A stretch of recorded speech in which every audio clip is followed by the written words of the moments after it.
Good morning, y'all. Oh, we got a little early one today. One sec.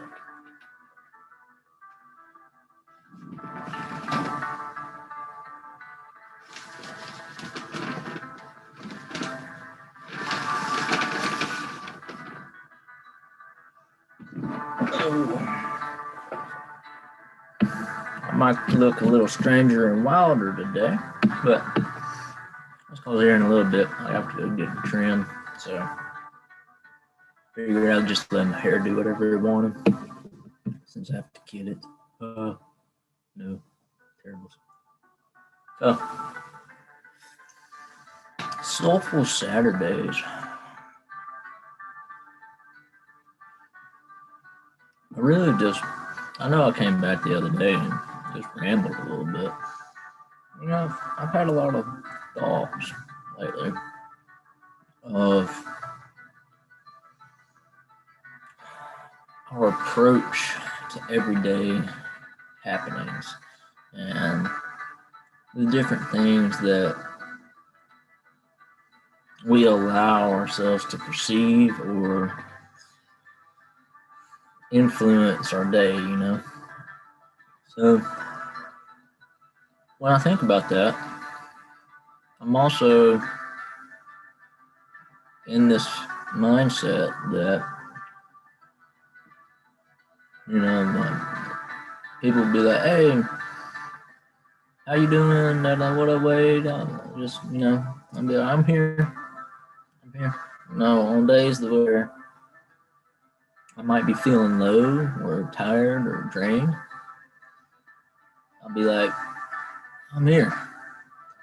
And I wanted to expand on that because the powerful message just behind that, even when we're low, I mean everything from, you know, manic to depressive stage. I mean, I'm not trying to get into pathological disorders or anything, but you know, we all have those states where shit, one day we're giddy as hell, and then the next day, you know, just I didn't sleep good, or you know, whatever happens.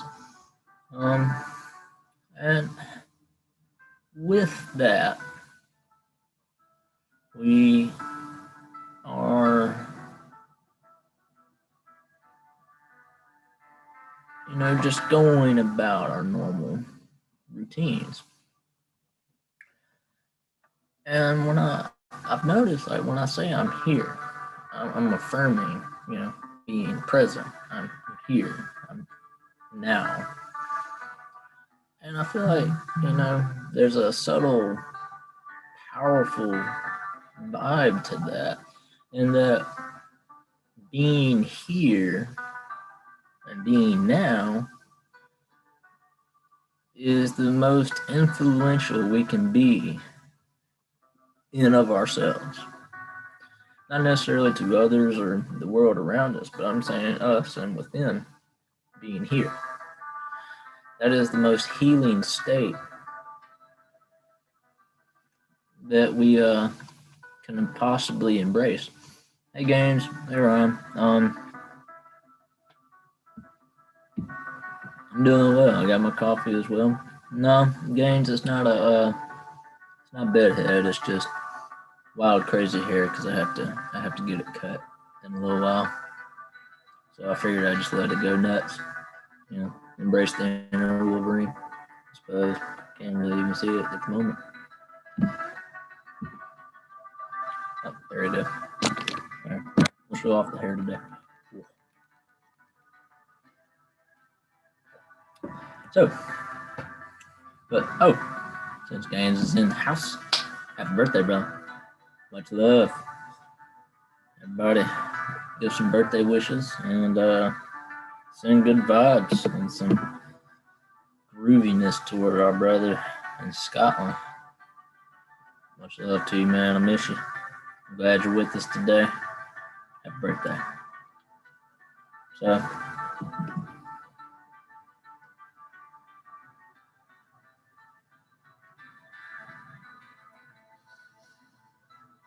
of course.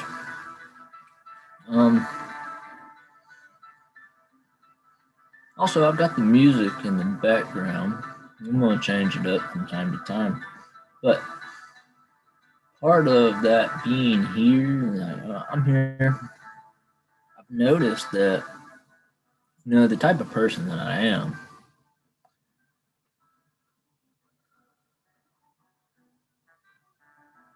we as society, we go about our day sometimes not embracing that aspect of just being in the moment, being appreciative, and we got Thanksgiving coming up, and I'm not sure if that's a universal holiday. I don't really keep up with holidays. However, I feel like it's a shame, much like Christmas, that we dedicate this day to feeling grateful, or we dedicate this day to feeling generous and cherishable and charitable. So, in those things, why do we instill the value of those feelings and those emotions and those values of themselves? Why don't we make that just one day? Being here, being now, being present in all regards of regardless of how we feel, the emotional state we're in. If we allow ourselves that one moment, that's really all we truly possess in this form, in this material world, is this moment. Time of itself does not exist. Currency is just as much a fallacy as time is. And when we allow ourselves to kind of stretch our imagination a bit past what has been told that we should embrace and reach into the unknown realms of perception, by being present, by being here, by being now, by being grateful for each of those, because it's honestly, we never know what moments are next. Like Gaines, I saw your video the other day about nature calls, being out in nature. Beautiful message you had there, brother. Well, like you said, you could slip and fall any moment. I mean, yeah, we'd get a good laugh out of it, but you might get hurt, or we're driving, something might happen. We might just jump timelines, and all of a sudden that bridge that was there 2 weeks ago is no longer there. I mean, the possibilities are inevitable and endless all at the same time. I know that sounds weird. However, all those possibilities are happening at once, right? And it's this current moment that we embody that dictates the unfoldings of those possibilities. So being grateful and being charitable to ourselves, to our loved ones, and to other humans that are around us, I mean, that's what it's about. That's part of the learning, you know. We're all flawed. No one's perfect, but we're all extraordinary. We're all beautifully imperfect. That we are the culmination of perfection. Like we're all part of source, right? We're all well, leading into next week. Let's say a little prayer. What? Maybe something short and sweet like this. Lord, God, the mighty source, creator of us and the rest of the universe. Thank you for all that you've done, for all that you've blessed me with. Thank you for the blessings that I'm yet to receive. And if that is not to come and I am embraced in your arms this very next moment, my soul is ready. I am content. I am happy. I am blessed. Most of all, I'm grateful. Grateful for all that has been done, all that is yet to be foreseen. I'm grateful for this moment. I'm grateful for the love of my life. I'm grateful for the opportunities that have allowed me to learn and grow. Amen. Something simple like that. I mean, that little bit, you could do that every day. That took what, 30 seconds?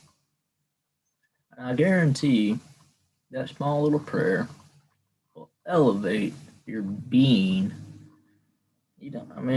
Some folks say I don't have time for meditation. I don't have time for, inner work or shadow work. All these are good things. They're all tools. But we often forget how important just a simple prayer. I've told y'all I like the song from Garth Brooks, "Bang a Drum." It means like your heartbeat, what you feel in your heart, what you know in your heart would be that prayer. You don't necessarily have to speak it out loud. I mean, it helps to speak it out loud because you're affirming it not only to yourself but to the universe, to God, the source, all of that. Okay, right? So you're speaking from the heart to the overall collective heart. And those words reflect back off the divine source, and maybe they make it to somebody who needs them. Your feelings of gratitude will shine on someone who might need that. No, man, I really wouldn't want to be perfect, because perfection in of itself would mean that you've come to the end of growth. And even perfection in of itself can continue perfecting. I don't believe there is perfection. Everything is perfection because it is part of source. It is creation. So we're,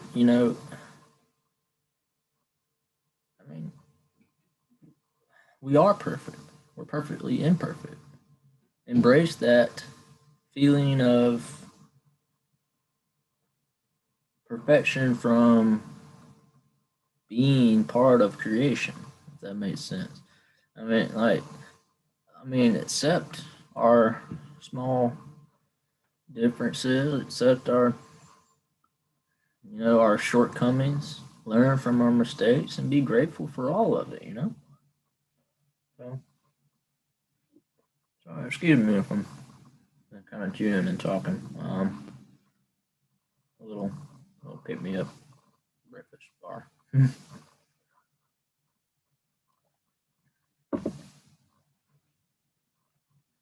Hey, Tricky, what's going on, bro?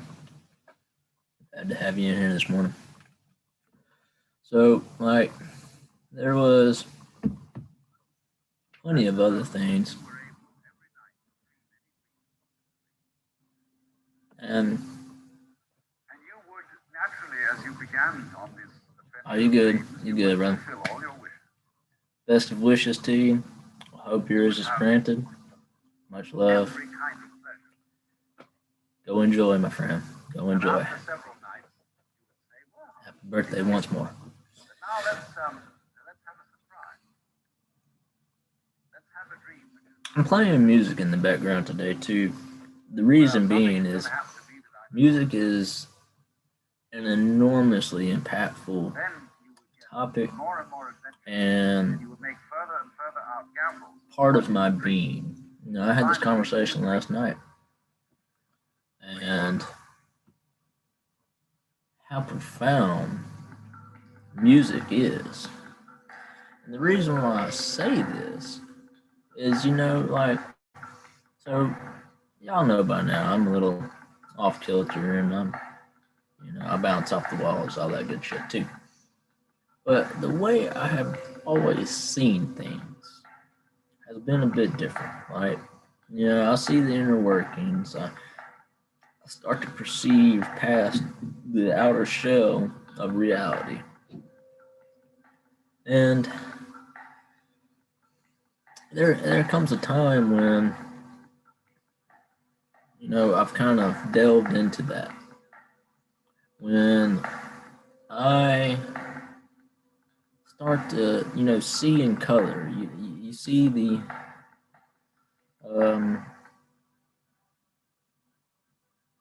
aura of life around you, the brilliant rays, the hues, you start to see creation for the beauty that it is. And that in and of itself is an amazing thing. And I know there's kudos of people that can. And then you take that a step further.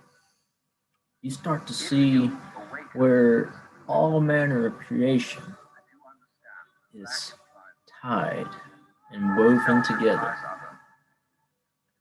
Now, there's a almost hidden and not secret, but less talked about thing to that. All those woven threads between each being, each set of consciousness and creation, each life, all the star seeds, all the life stream itself, the small threads that connect everything. As we go about, they vibrate. Vibration is the essence of the universe because it's constantly moving, right? What happens when you pluck a string? It makes a hum. And after you've perceived those connections, after you've perceived the colors, the hues, and the brilliance of creation, you start to hear the music behind creation. I feel like this is a very, very special thing. And it's not a sense of, hallucination or anything. It's, those moments when you have that song that you love and it's stuck in your head. But you come across a situation or a room, or you're in a vibrant location, a lot of laughter, love, and just,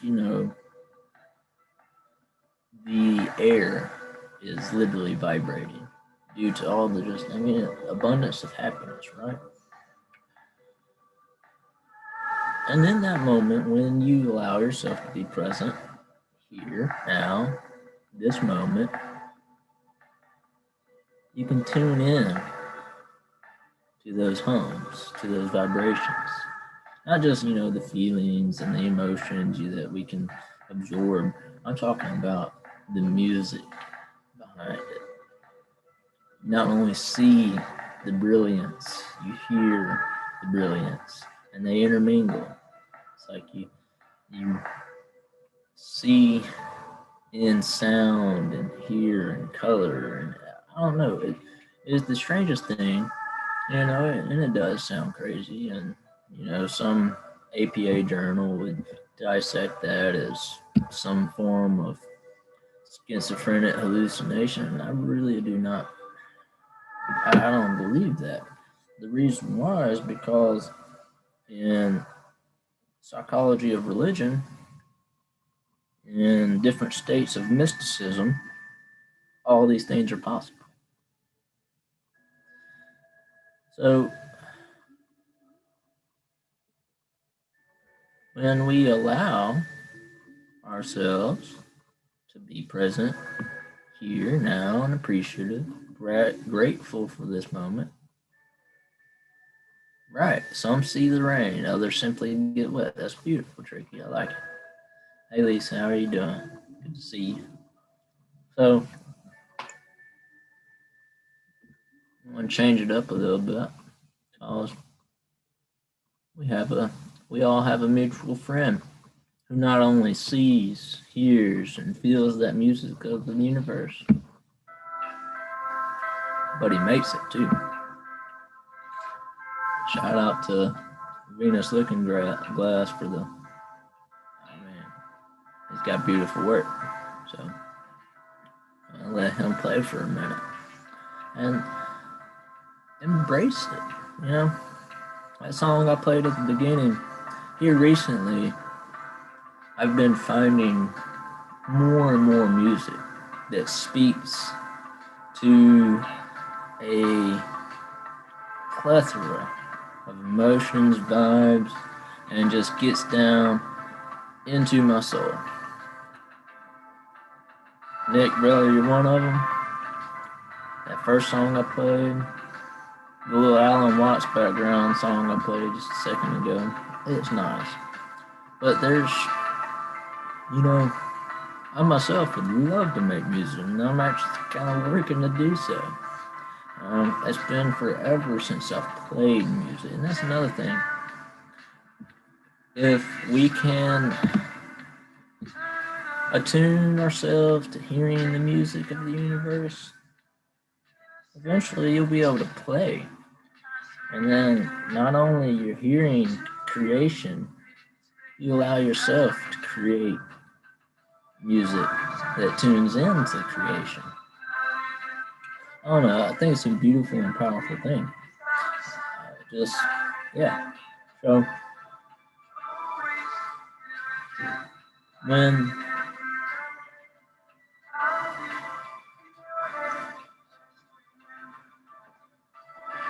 we really sit back and start allowing ourselves to tune in, we tune up. And what I mean by that is tuning in to this person, this being, not this necessarily the shell, but what resides in it. I had a few quotes too that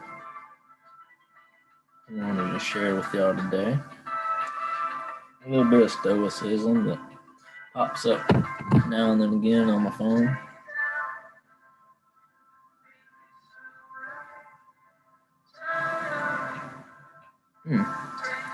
So serendipity almost. I'll read this one. It's Epictetus again. This one just popped up. I opened up my little app. If you wish your house to be well managed, imitate the Spartan Lycurgus.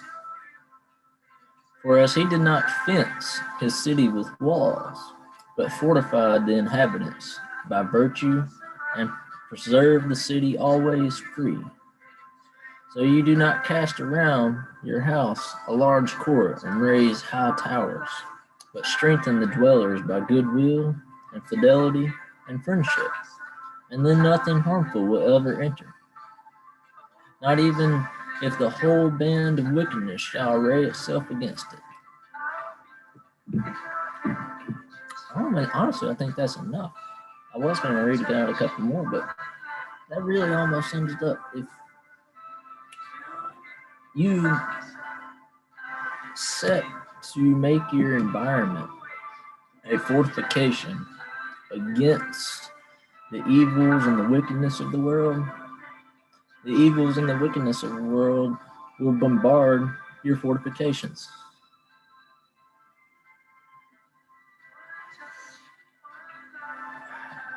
Gotcha, Vladimir. I'll tell you in just a second.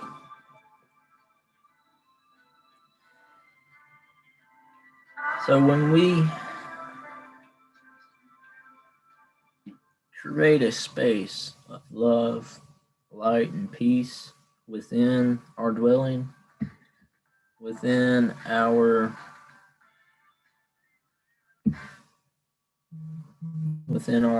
means of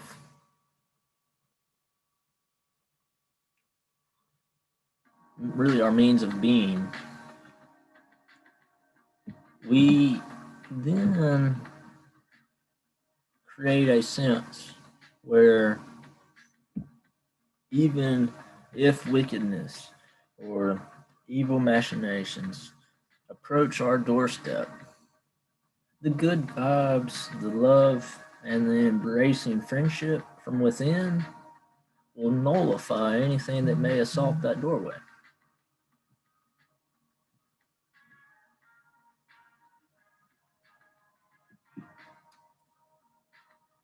One second.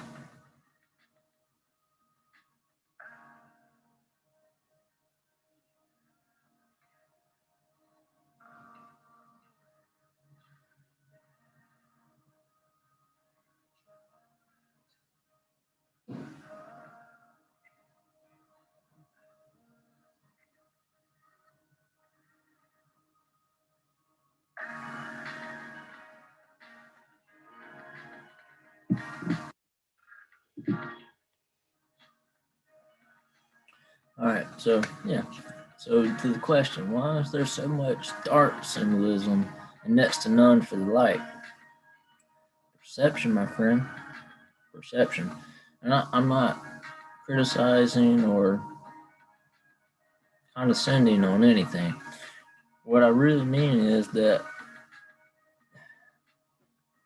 how we perceive that symbolism. Like a lot of what's going on now. You see the spirals, you see the square and compass, you see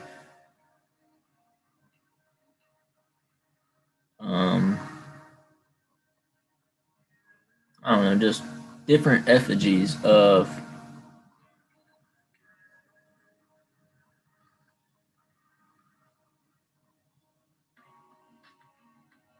whatchamacallit. There's different things, and when you see it and they want you to see darkness, what was it before?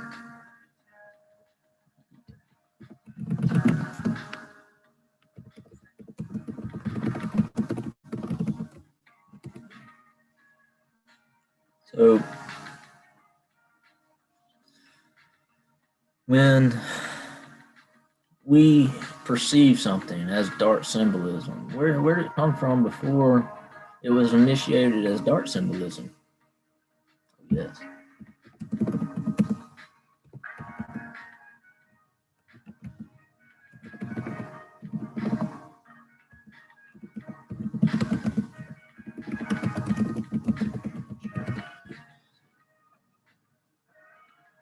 I appreciate you, bro. I gotta get it cut soon, actually, so that's why I was letting it go wild. So, yeah, just because something is perceived to be dark, well, darkness only comes from light in a way. there's so much light it casts shadows, right? I know what we really need is to step away from that polarity, step away from that duality. You know, it's we see a battle versus good versus evil, and the only reason why we have evil is that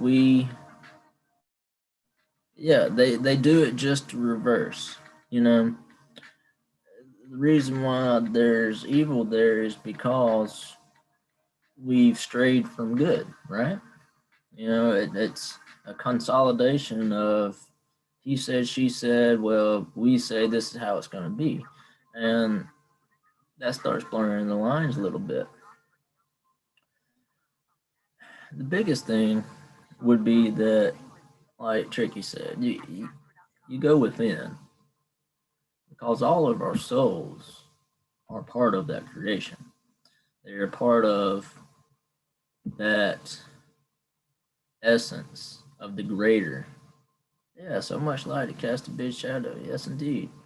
And the closer you get to that light, the bigger your shadow. And here's the thing: you embrace that shadow.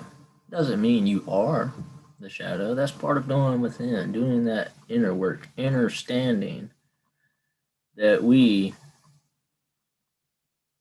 are creation, that we are embodiment of all things creation, and creation is of chaos, and chaos that begets a simplistic order. And you know, I mean, you can start stumbling over all kinds of stuff like the complexities of the universe. Here's another good one. Um,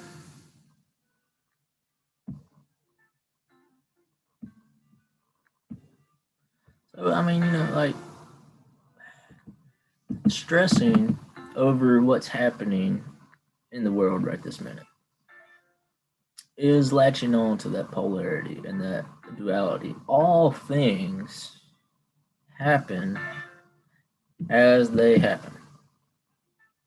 I know that sounds weird. However, just bear with me.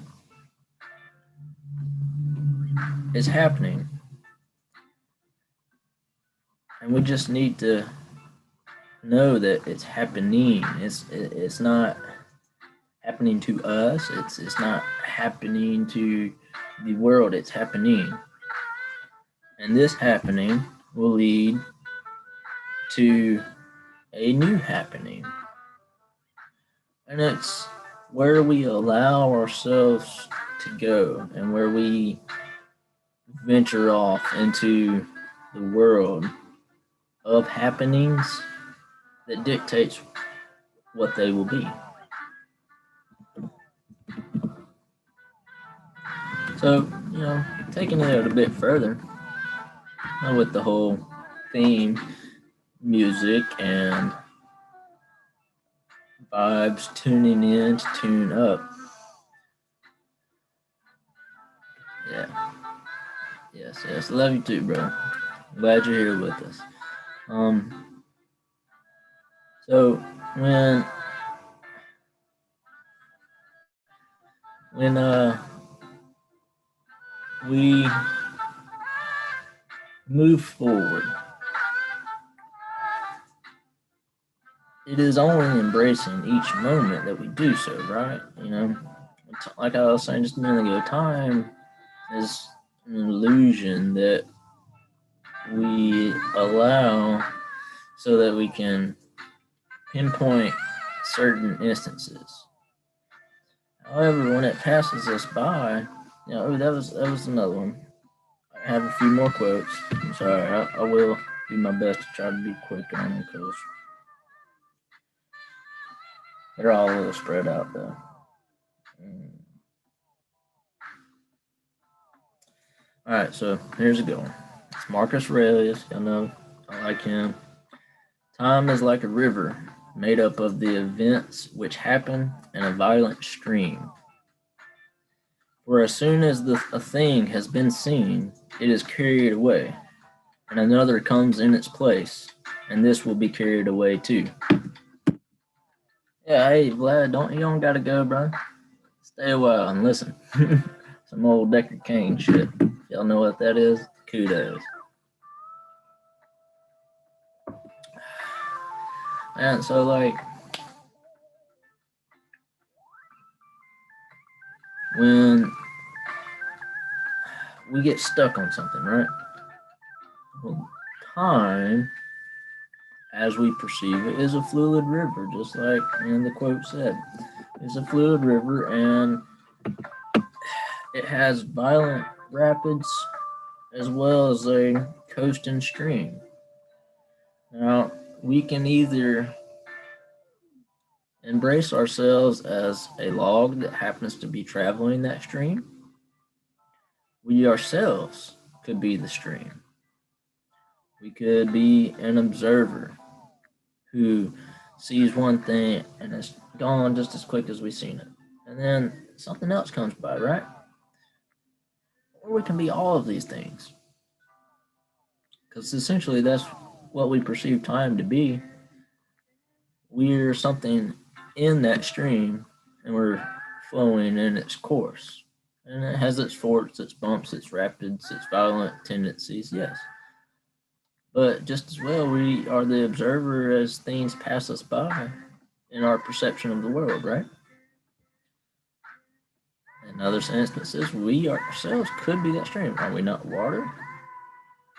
We have an influx of emotions half the time, and we're just all over the place.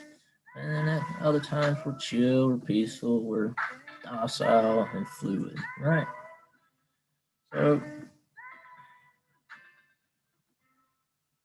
basically, what I'm getting at is because we have what's going on, we shouldn't be so tied up and bogged down by it. You know, we should be appreciative and grateful that we are here now because being here in this world as it is begets us the opportunity to change it, make it better for whatever better might be. Also, when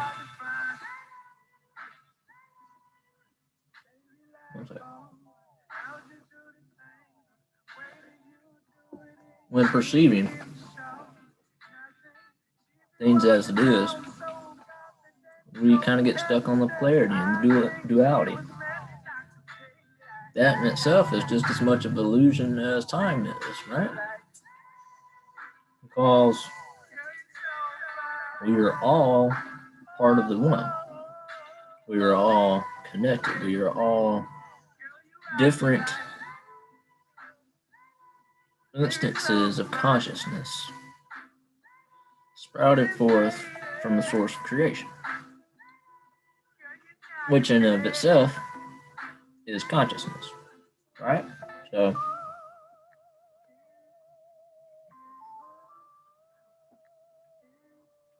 oh yeah, that's one of the ones I was telling you, talking about a minute ago.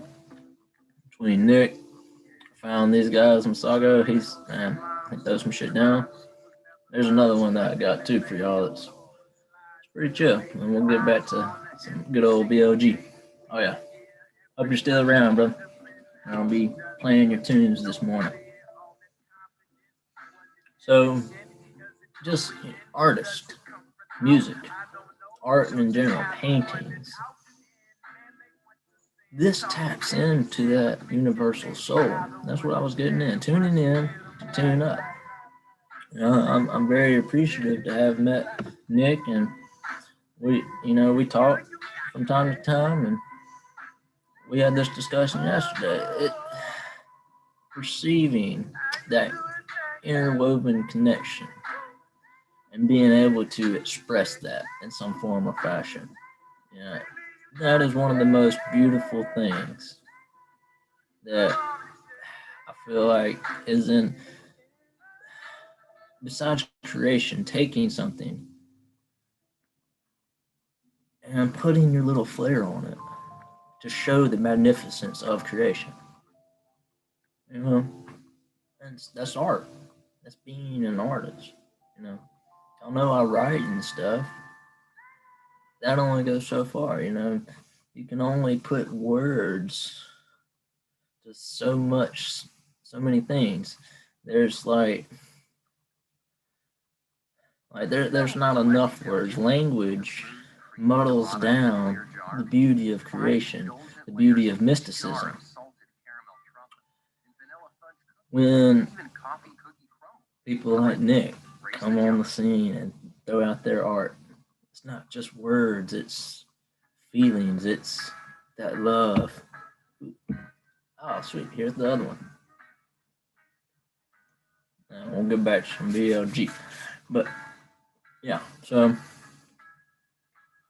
it's that expression, right?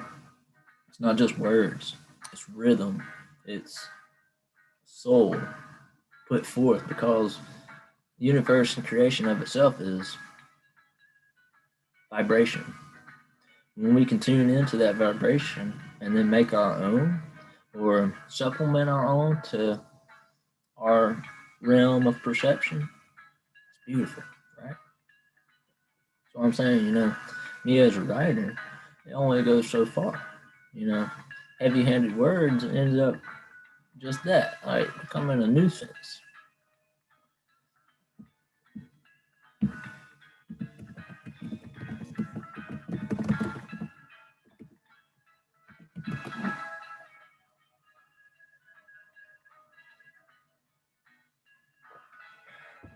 Nick, by the way, it's Gaines' birthday, so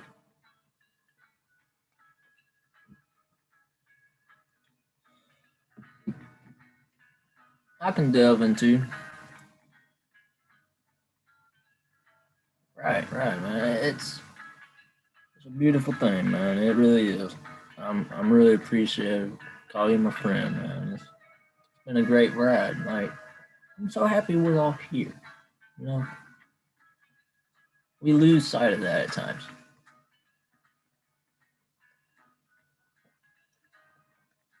Hey, what's going on, Dan? Glad to see you, bro. I'm well. We're just talking about the good vibes. Okay, okay. Man.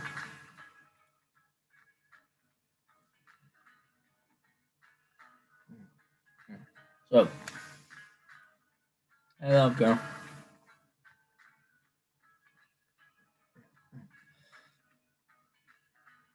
I do the Play-Doh snake thing a lot. I know it's the hand rub, money rub, or whatever, but I saw a post the other day when you have to make Play-Doh snakes. I think it's funny as hell. I don't know. I lost my shit. I was laughing for a minute. Like the Birdman hand rub. Yeah. How you make Play-Doh snakes. I lost my shit. So, yeah. Oh shit. Miss Charles' birthday. Yeah.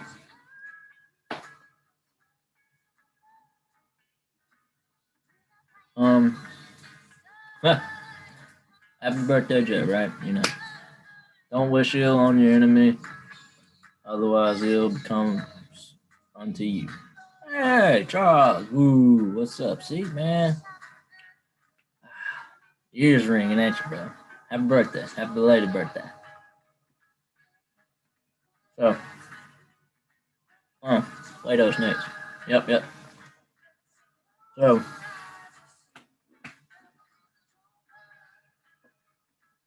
anyways, moving forward, we're all here, right? You know, like, also, my bad, Vlad. When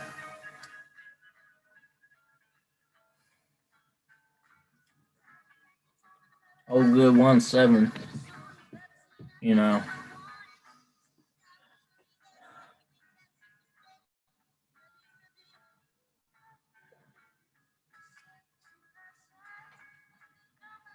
I believe the notion behind it is of light worker makings. also believe that anything a light worker does, those who delve into the dark try to manipulate it, as we saw on the news, right?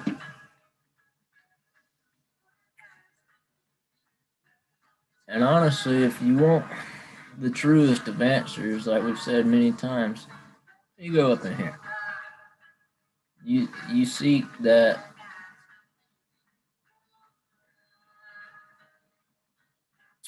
affirmation from within. You know, I personally believe it was a useful tool for an agenda that was meant as a boon to current light workers, to people that are of that light source, in that vibration. It allowed them a means, a proper means, other than, because up till this year, all these talks we've had, there's been many, and we're not the first ones, and we're not going to be the last. It is allow people who are not sensitive to the light and in the workings of the light to experience that, right? So I consider it a good thing. All good things, though, moderation. I also believe that all good things can become bad if you toy with them too much. As in regards to your question, I would say that it is what it is, and the best way to know for sure is to kind of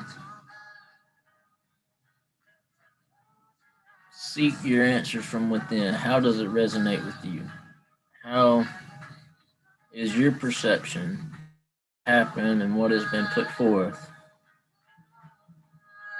How does it affect the happenings of you today? Right? I don't want to get too much deep into it, really.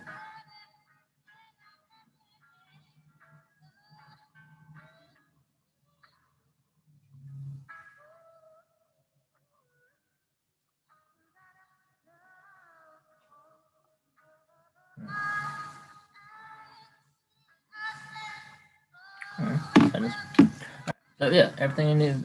I mean, very much so.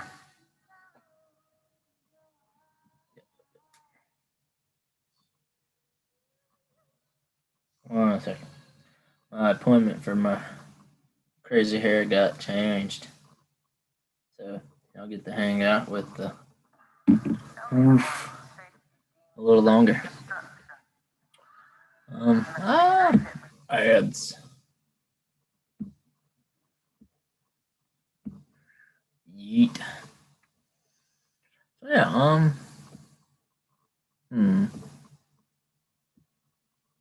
Nick, my dude, which one do you want me to play?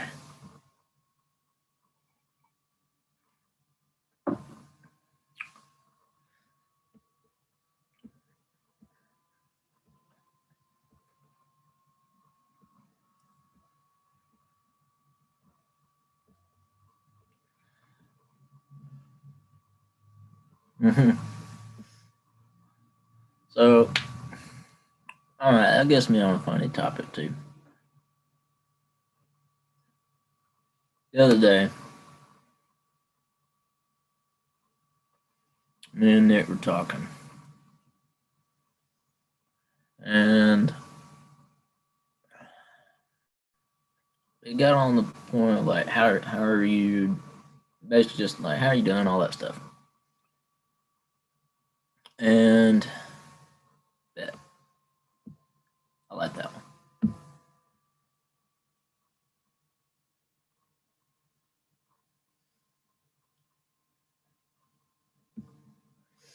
So, okay.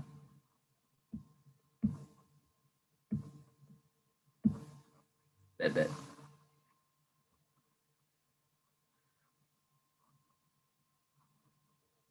Ooh.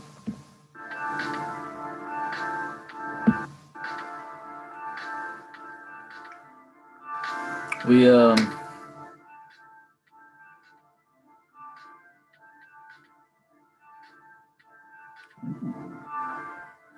see, Nick's doing this while he's drinking his coffee.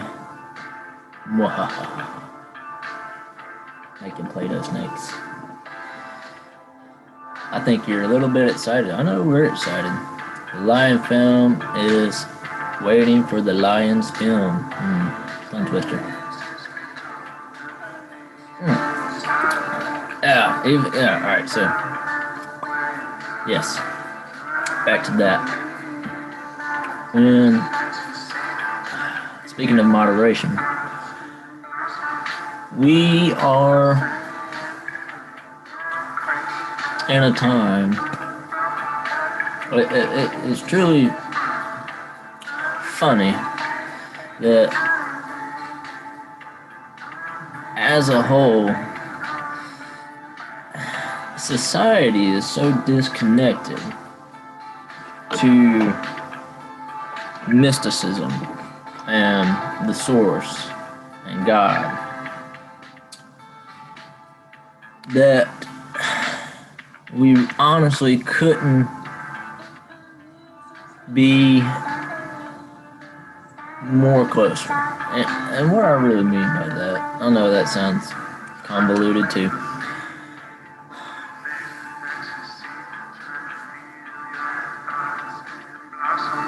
Alright, well, let's trying to figure out how I can articulate it. It's when we see ourselves reflected in creation, we're then that much closer.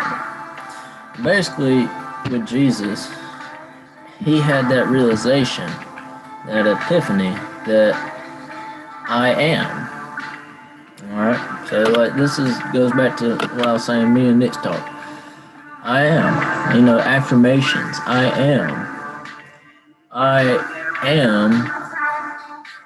here. I am present. I am God. I am. Just that. I am.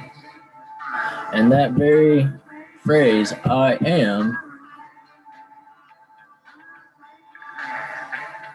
elicits the connection instantly back to source if you allow yourself to dwell in that moment.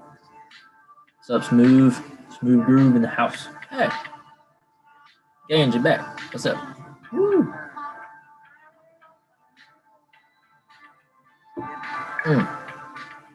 He's got the bottle. Nice. So,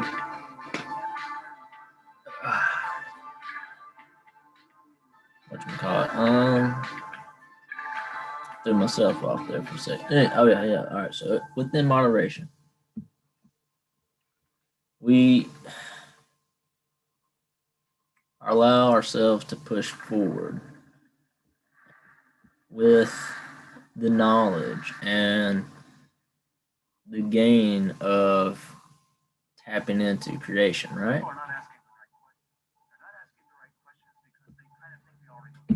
Boom. That's a good thing. We're not asking the right questions because we think we already know the answer. Wow.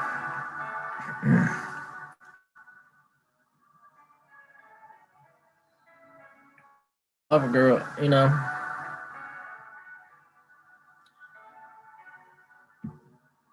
when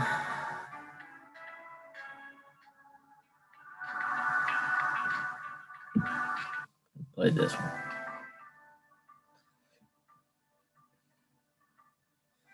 And that whole scope of things, there is no up and down. There just is. And when we allow ourselves to be present, that's basically what I was getting at. And when we move forward, which is really just staying still, instead of worrying about what's coming and what has gone, we are able to absorb, grasp, and appreciate all that is around instead of striving towards that goal line. We, if you're just constantly worried about crossing the finish line, you trip over your feet sometimes. So, yeah, I mean, pretty sure I got off tangent. Yeah. So, as a special request from the birthday man,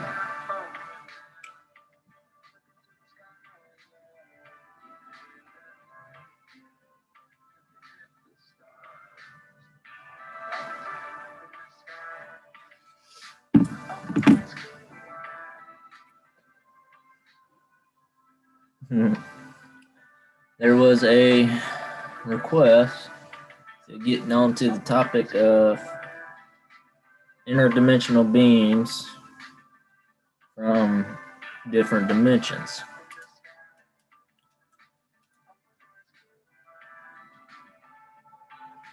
What I would like to speak on that would be we ourselves are those interdimensional beings.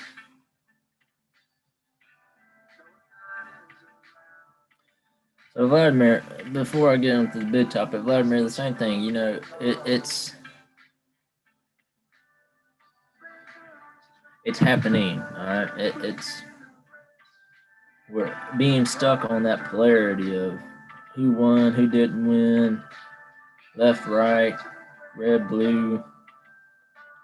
That's perpetuating that sense of polarity and duality. That's what we need to break away from. That's what we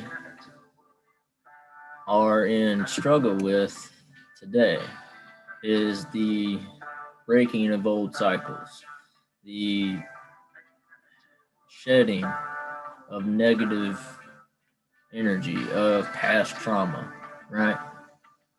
And in all this soul work, inner work that we can do and what we need, it's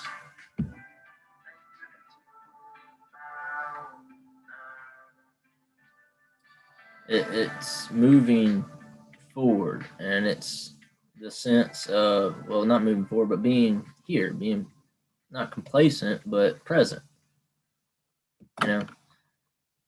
And in being present, you allow yourself to open up to all of the things.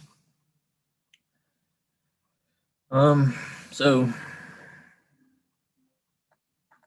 moving back to Gaines's request from earlier and current question now.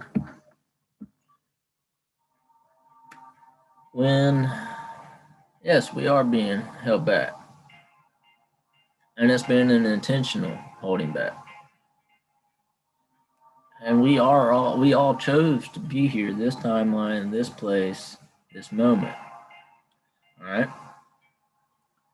So as a species, how old are we? Honestly, Gaines, I would say between 65 and 80 million years. I truly believe we walked with dinosaurs. That's what allowed us to kind of build some of the megalithic structures. Pangea, like, that was a thing, and we ruled this plane. We ruled dominion, right? As far as did we come from this planet or galaxy, we have been creatures of this realm, but no, we did not come from this realm. We are within it, and we have lived in it, and we have the power to manifest and shift it, right? But that in itself comes from higher dimensions, not just inner dimensions, like inner, parallel, this way, but higher tiers. Um,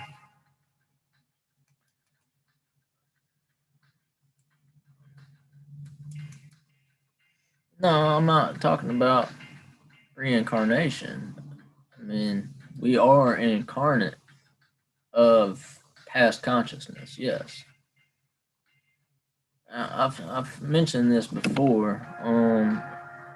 Being woke is really just a stepping stone into awakening to what's happened before, what's happened now, and what's happened yonder ways. Because it's all the same. Our perception is limited. That's kind of what Charles was getting at. We're being held back. And it's not that we're someone's got their boot on our chest or keeping us down. It's we are allowing ourselves to be closed-minded and have a narrow perception. Now, yes, we're all energy and cannot be destroyed. So when we die, we only change form or reincarnate. In a way. All right, so energy, yes, that is on this third dimensional plane. That's how material world is constantly vibrating, right? Appreciate it, Jenna. It's getting cut soon, so I'll let it go crazy. So when we have the perception of the world around us, right, and the universe that is inculcated in our realm, it is functioned by energy.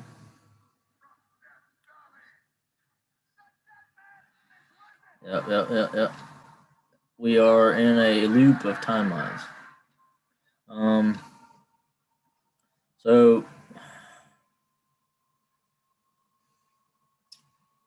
when our soul inhabits this physical realm, that's when it becomes energy and attunes to the vibration of this universe.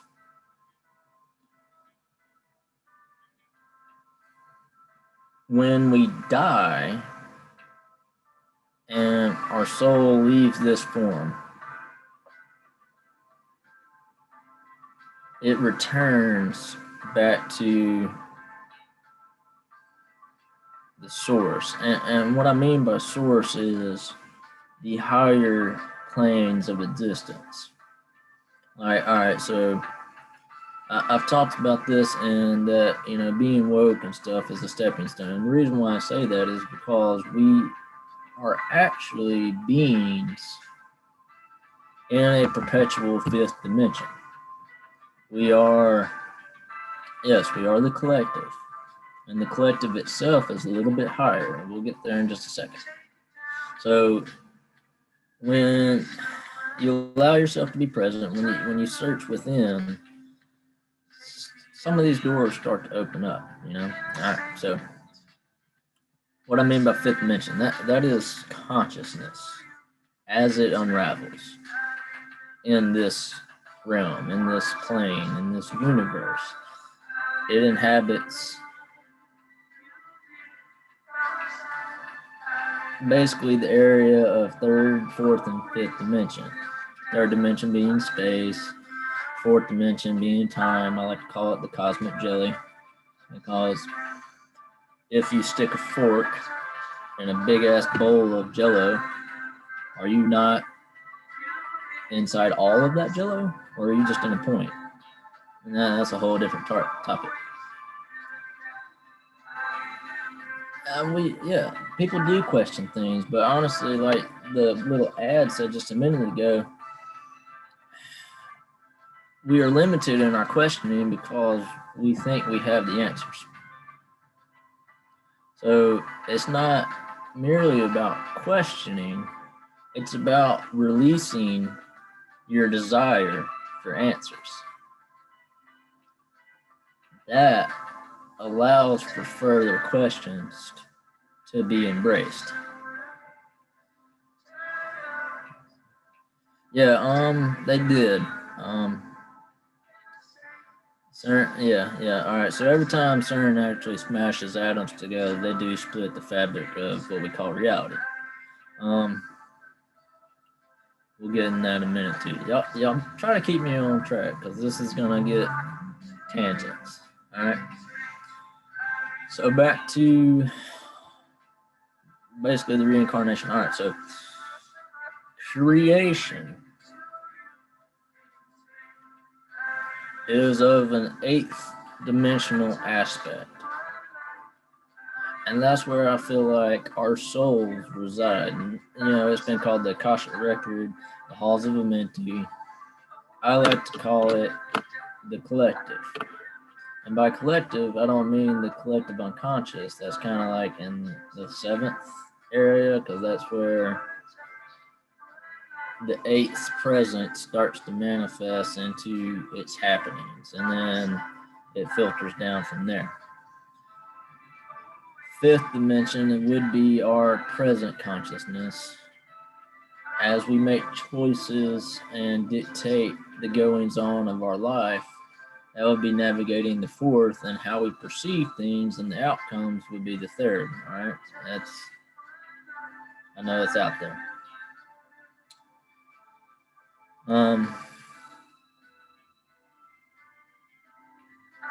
Whatchamacallit?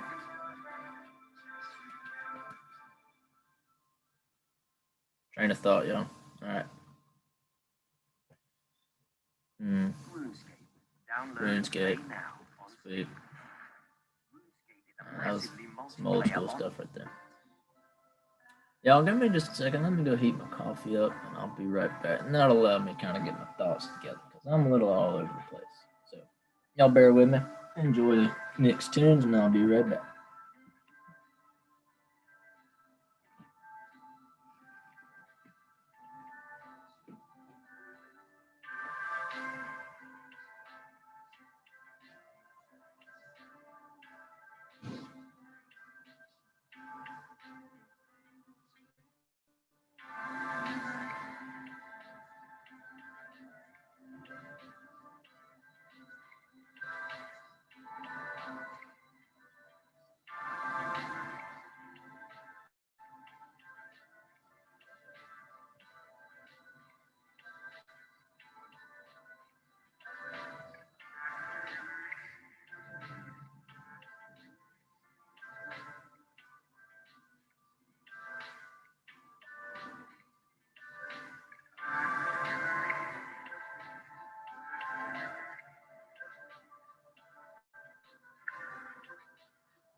We have a request.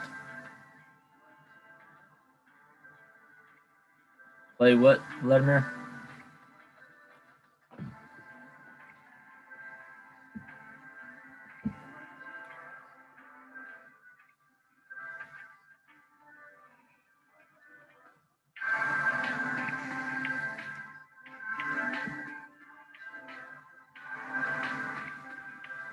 a good question, Charles.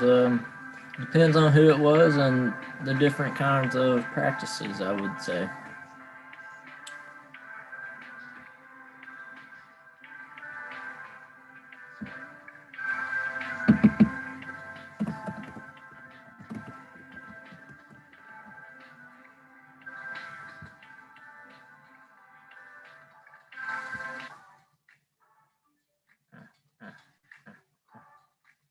Ah, need to roll.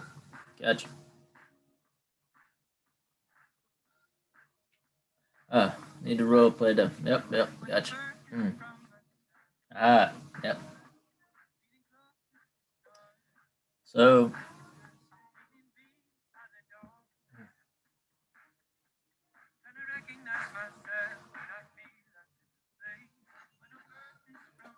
hmm, hmm, hmm. Anyways,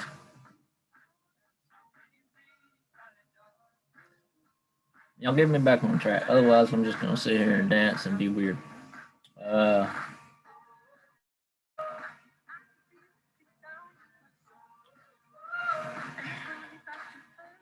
I promise you, I was getting my thoughts together just a minute ago. I was doing coffee, and then I thought about this song, and I lost it. So yeah. Um, y'all didn't see Watch Party tonight with Nick, Godfather 3, and this is the end. Oh man, that movie trips me out. Both of them. See, Nick, small side tangent. I love the watch parties because,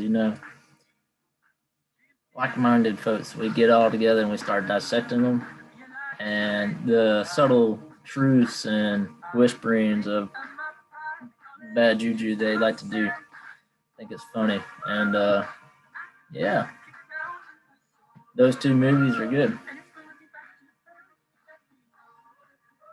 I'm actually not under the influence.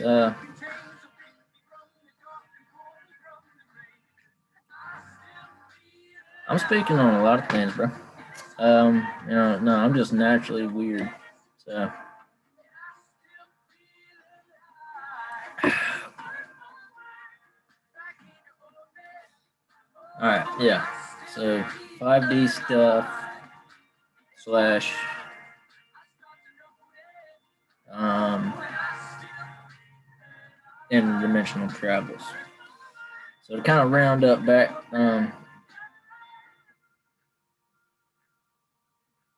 hey, yeah. Um, no, so when we were discussing the interdimensional beings, like, yes, we as humans have lived here for millions of years. Um, and then, didn't y'all watch? Uh, let's see, you got the. Oh no, you good, bro. No offense taken. I promise you. Y'all can bash on me, throw the judgment. It's all good because when we do that, it's only a deeper understanding of the world around us, and even more so the deeper understandings of ourselves. I'll turn it down just a hair, cause all right. No, you're good. You're good, Nuke. Yeah, Nick. I thought y'all watched 3 the first time. I know y'all watched 2 the other night, but anyways, um, the interdimensional aspect of our souls. It goes from what we perceive here is 3D, our decisions navigate the 4D, and our consciousness embodies the 5th dimension. And we've had several talks on this, and there's difference of opinions too when it comes to it from both psychological aspect and then the religious aspect. I mean, that's all good. Oh man, you good, you good. Blessings back at you. I appreciate it. Um, whatchamacallit?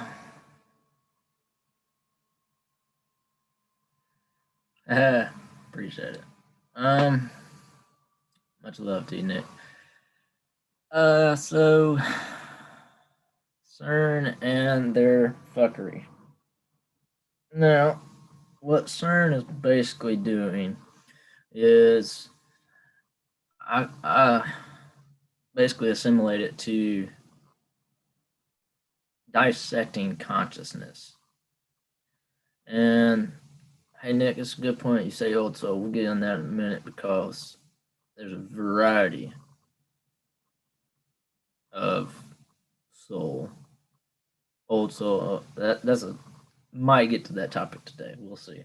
Um, so back to CERN, and when they smash atoms together, what they're doing is they're smashing the actual protons because that is the, I guess, the bigger part.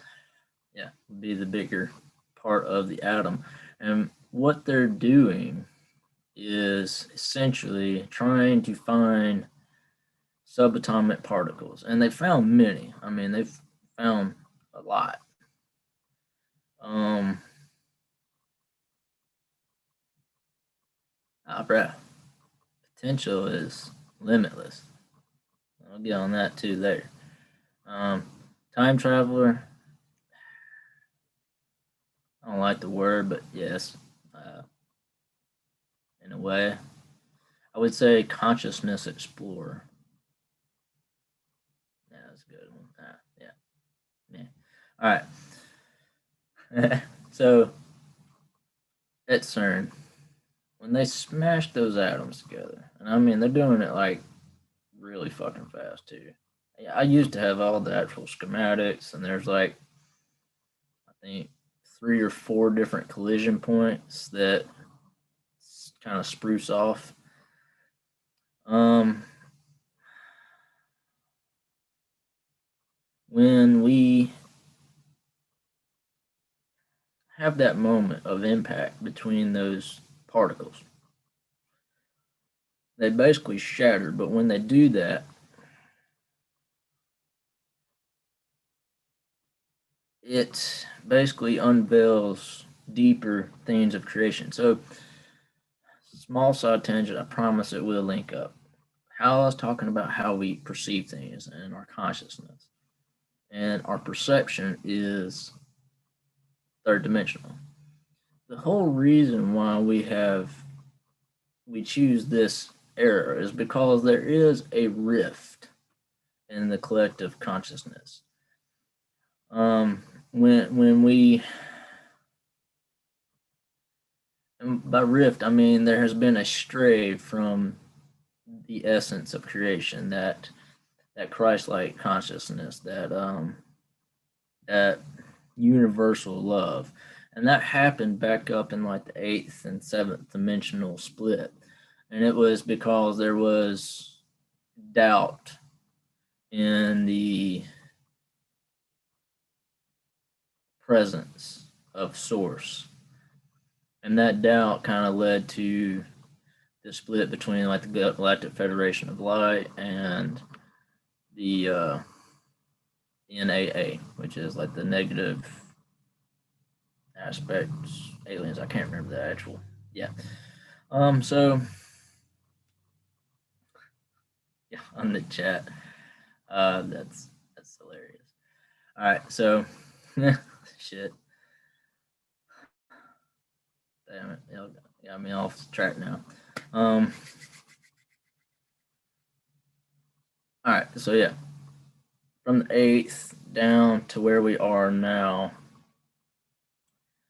CERN is attempting to take consciousness to the lower dimensions. And that's going to be like in a quasi quantum state where subatomic particles are. Basically, what happens when you hit those two protons together and it's emulating consciousness on a lower frequency. So when when I say consciousness, I mentioned just a little bit ago that that's like our fifth dimensional space, how we perceive things, the all the variables, the contingencies, the multitude of tangents of where the possibilities may be and become. That would be like a weird, murky area of the fifth dimension, and that's all in here. And then our direction where we choose to allow this to go is that fourth dimension, and then we perceive it in this little cube of third dimensional space. Going further down into like what is two dimensional, just a flat plane, and then one dimension, which is a line. I believe that's what CERN is doing. However, what they're playing with is much more involved than they predicted, I think. Like when they are in a space where they're pushing the bounds of science, right? They kind of like biology when you want to create a thing in a petri dish. Are we not messing with creation in itself when we already up here embody creation? It's because of perception and how we allow things to affect us, right? That in and of itself is creation.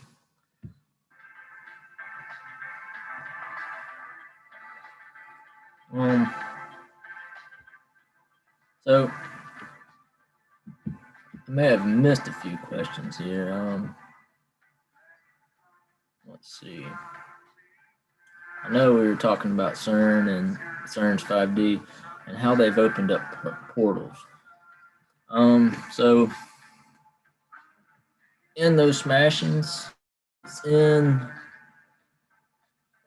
the counter spaces. Like, so think this, and as it buckles, right? Well, in that little split, in the divot, there's open space.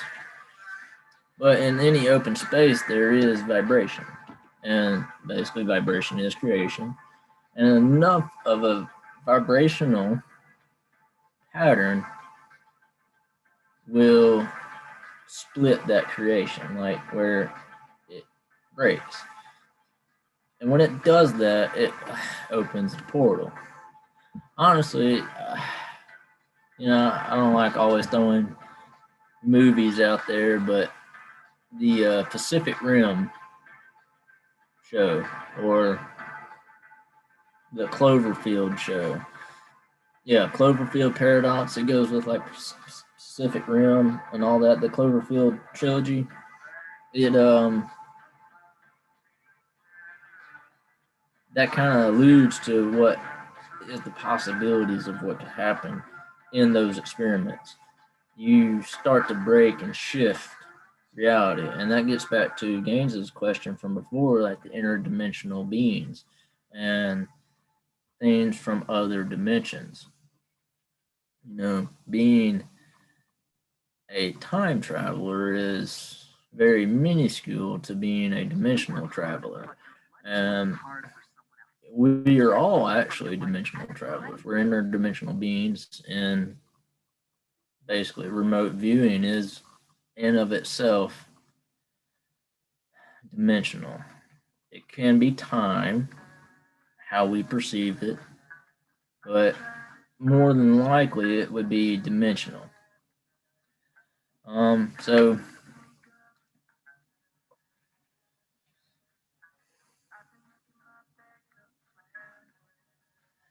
I would say maybe the Swiss bank, aka go back and watch. I want to say it was Invisible Enemy from Good Lion Films.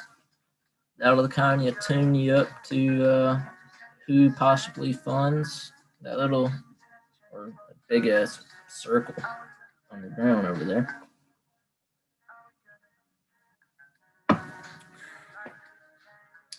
Greenland that's covered in ice. Why is it not called Iceland that's covered in green? Hey, I don't know. Yeah.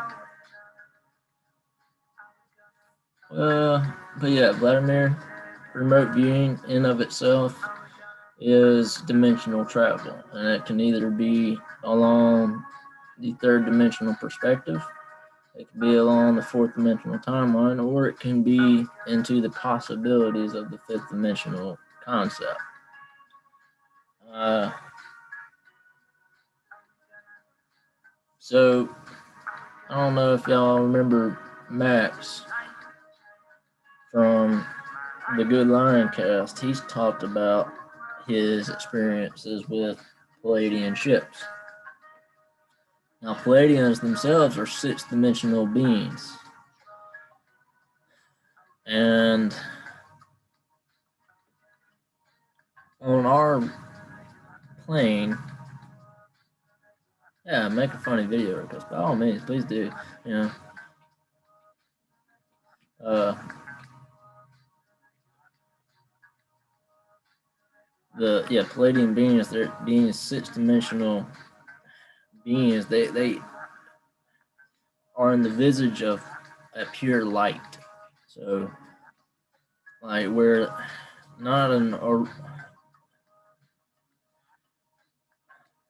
not an original source of light, because that in itself is the source, but like an aspect of light. So I like to think back to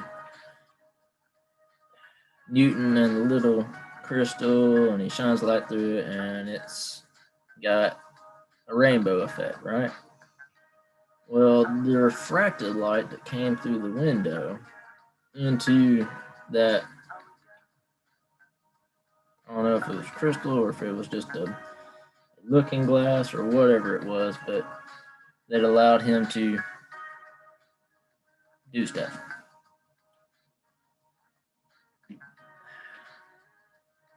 We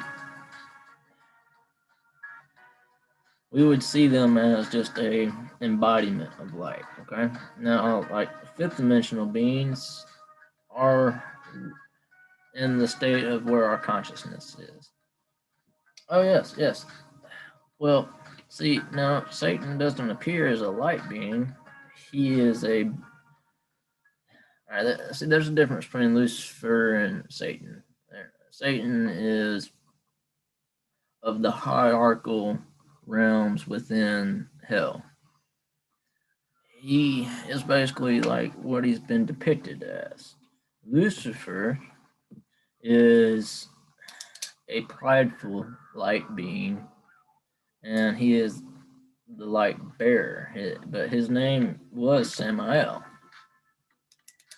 and we know of this angel. He's the angel that struck out against God, and God, I mean, struck him down.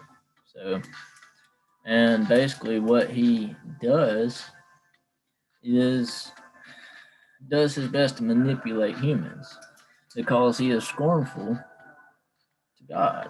You know, he sees us as inferior, but you know, the favorite child or whatever. So he picks on us. He does things. Now Satan is of the demonic realm, yes. Lucifer is still an angel. You know, he might have fallen from grace. There isn't just one Satan. No, there's not. There's not just one Satan. Yes, they are ranked like angels. You know, there's a painting. I want to say it's by Thomas Blake. It looks like angels.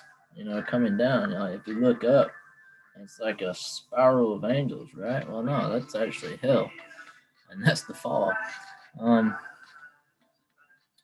So, anyways, that's you know getting on a whole another tangent.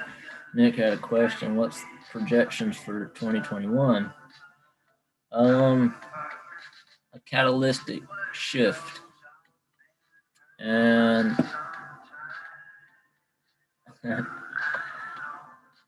it'll be one of these things where it breaks down to consciousness and choice. And it was, yes, embodiment of temptation and pride. So when we come to the cosmic alignment later this year, it will open the opportunity for us to expand our consciousness, expand our heart, expand our souls.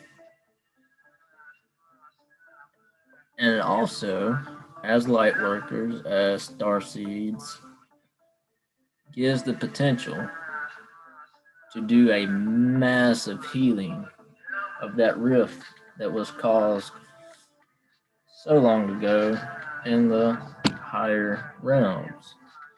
And it starts here, it's vibration, y'all. It's vibration. So that healing will up, out, down, within, all of it. And that healing, and it does come down to a choice. And how consciousness is expanded and awakened and embedded will dictate the outcome of that choice. So I don't have any projections per se, just that we have an extraordinary opportunity before us. And what we choose to do with that opportunity will allow for the outcome as it should be. Now, however, don't get me wrong. I'm not predicting any kind of bad stuff. I see nothing but good stuff. The reason why is because the vibrations, the good shit that's going on, the overflowing aura of the heart chakra of Earth, of this realm. This realm has chakras, folks. All right, so like here recently, the solar plexus has been churning out some of that light, some of that golden frequency, right? Ooh, that makes me think of another song. Boom, we can listen to it.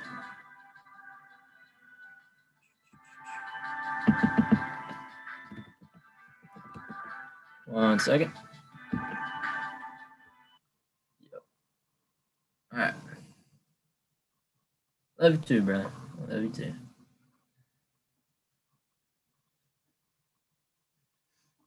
Angels are different than light beings, Vladimir. I'll answer for Gaines there. See, we're light beings. We're just in a skin coat. Angels are of like that 10th dimensional frequency. They are truly powerful beings in the sense that they are closer and connected to the source. However, that doesn't mean that we can't be. Right? We are creation.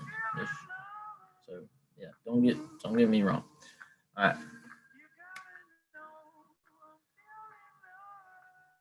So when we allow this opportunity to come to pass,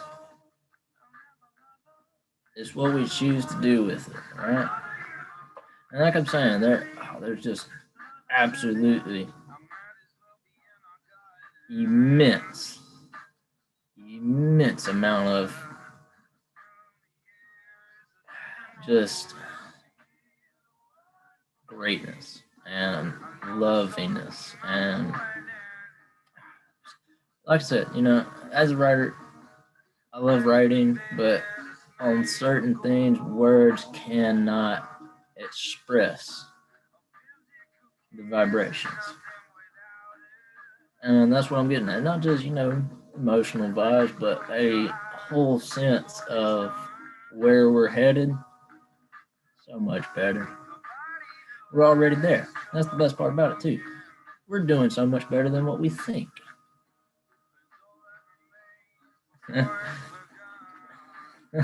Yes, they're in place. Yep. Oh, man. Yeah. Here's my bang. I got coffee.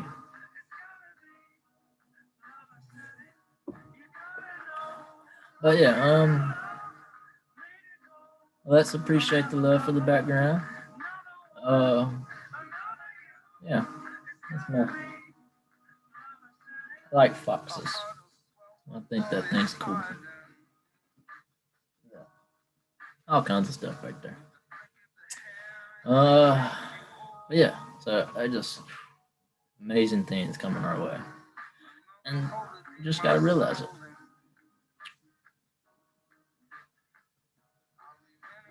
Hey, you got that Nimbus? What?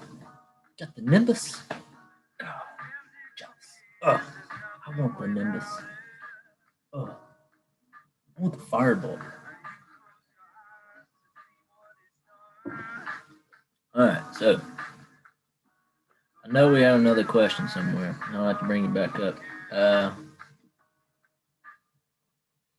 Alright, so Vladimir, good question. I like that question actually.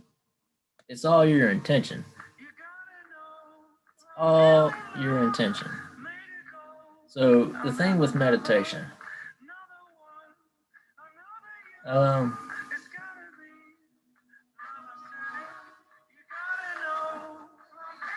so I did a prayer earlier in the video, and that is the essence of meditation. Meditation, shadow work, inner work,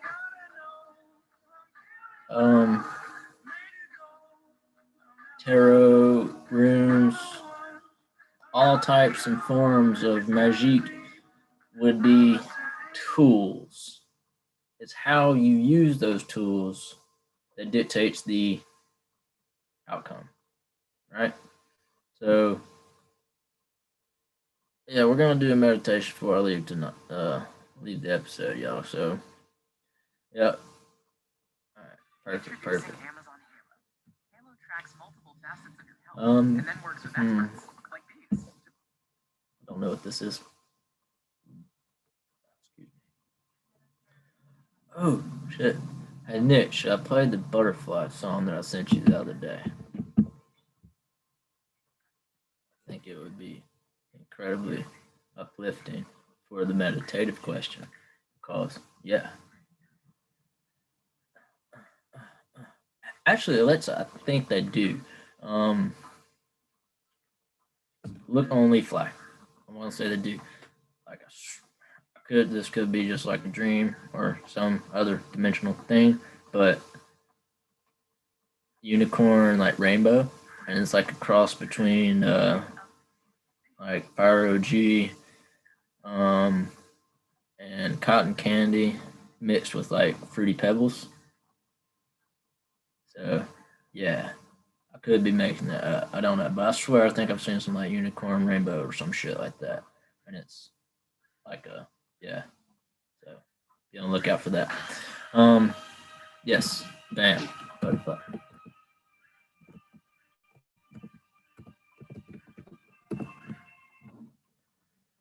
Song of the butterfly. All right, y'all. So like I was saying earlier, music. There's this dude. His name is Istvan Sky. He does the like the Avatar channeling. Like, I can't really do it very well. I've been trying. So, dude, like, not fucking talk about just greatness of vibrations through music and shit. This guy's got it right. Man. So, and that first song I played to start the video, that was Introspection by a guy that features on this. But this is, ooh, yeah, just roaring, just roaring.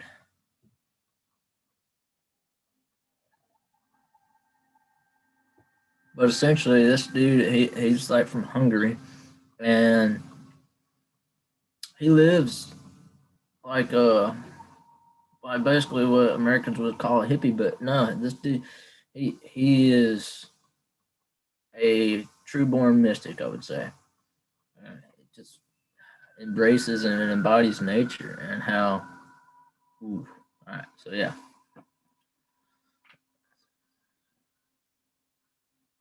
Unicorn Express, I love it. Love it, I love it. Hey, that's a good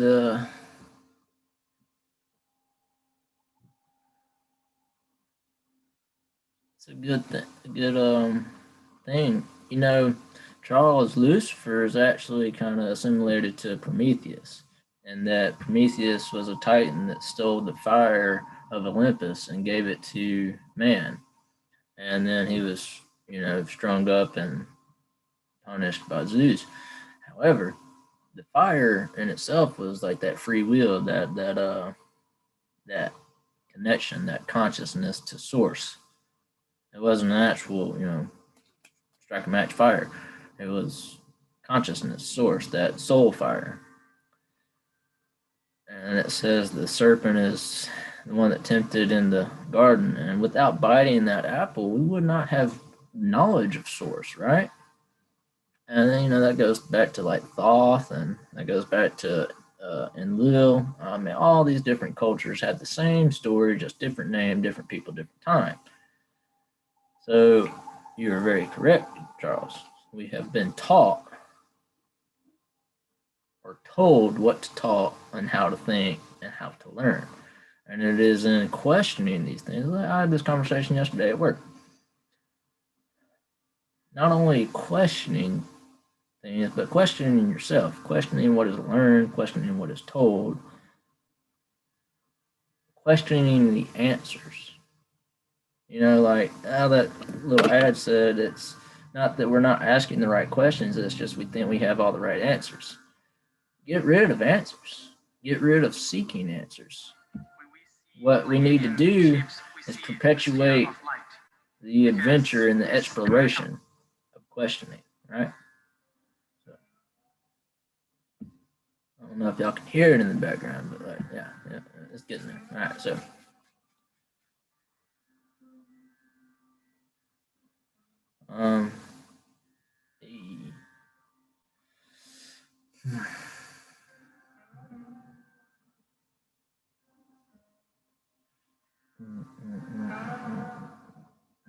any more questions? All right, there's one more than one fallen angel. We must have focused on that. Focus on what's been put into the actual bullets. And you.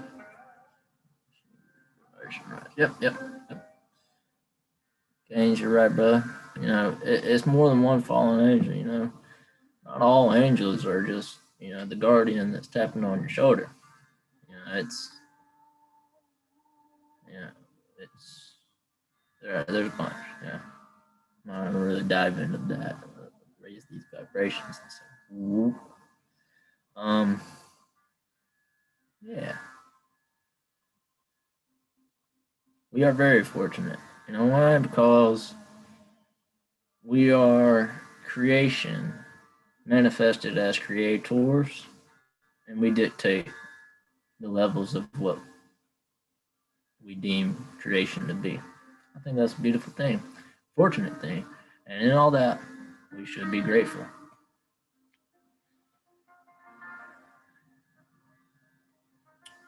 The angels? Is that what you're asking? Gains? Angels under mountains? Or what? Like, there's a few stories of beings being cast under mountains to grow its roots and spread it tall. Angels. Okay, so oh shit, look at Nick coming in with the whoop whoop. So yeah.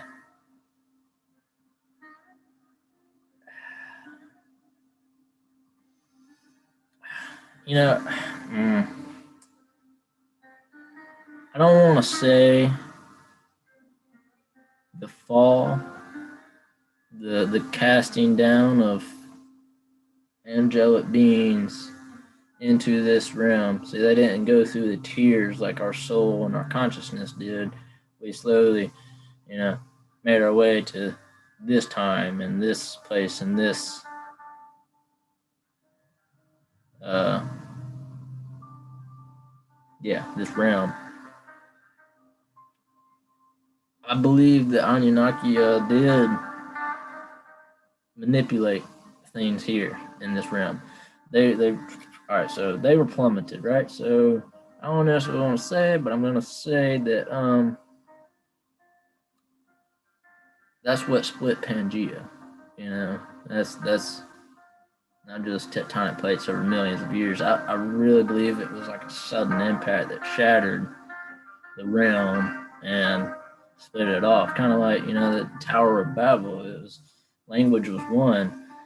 They were right. So it was stricken down because they basically came and tried to emulate Eden, and they had several Edens.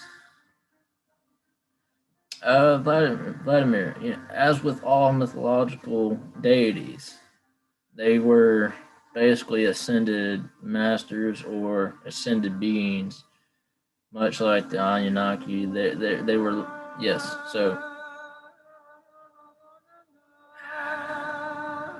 all life in this realm at some time has been conjoined. So like the fallen angels slept with the daughters of man and created the Nephilim, which the Nephilim birthed the giants and the titans. And this would go into like, yes, we have a reptilian brain, and what that means is it's just an instinctual brain. When we perceive the origins of the fallen angels, they were cast away from source because they aligned with the negative entities of beyond the rift, right? Yep. So their function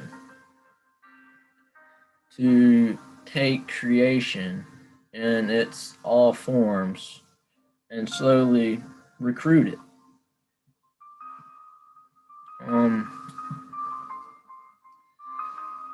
Because we have the source, we have that spirit particle that's that's in our DNA. It resides in us, and that comes straight from source. Um,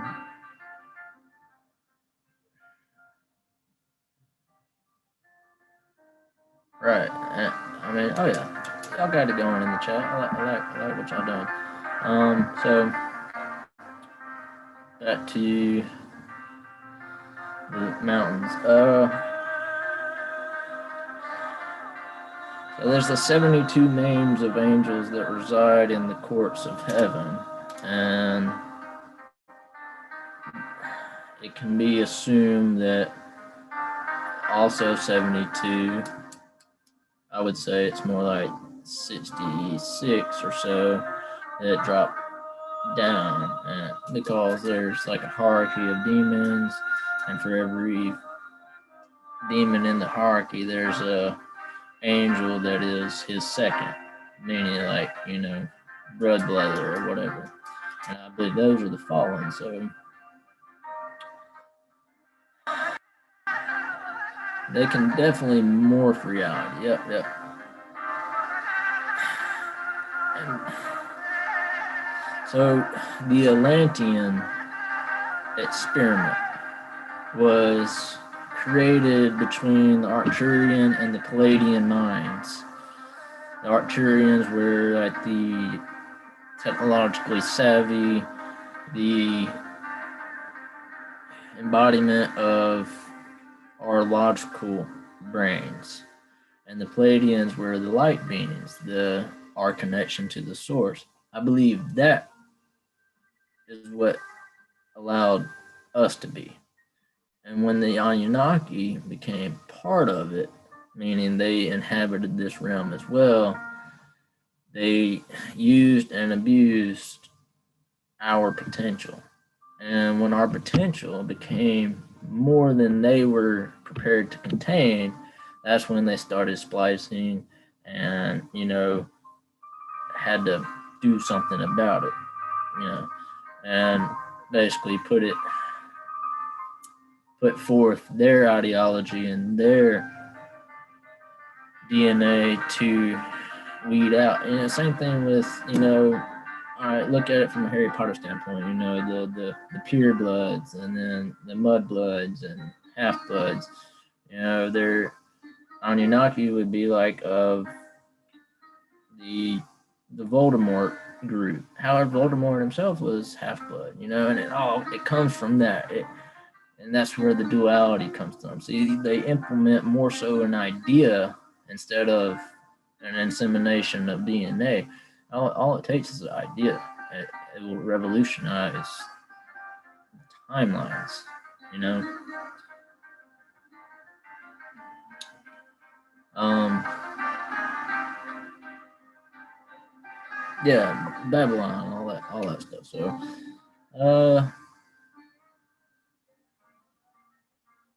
I'm trying to catch up with the chat. I promise. Mm.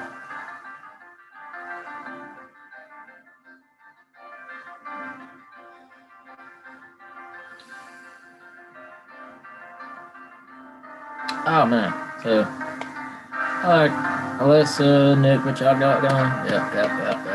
Telepathy and right. Just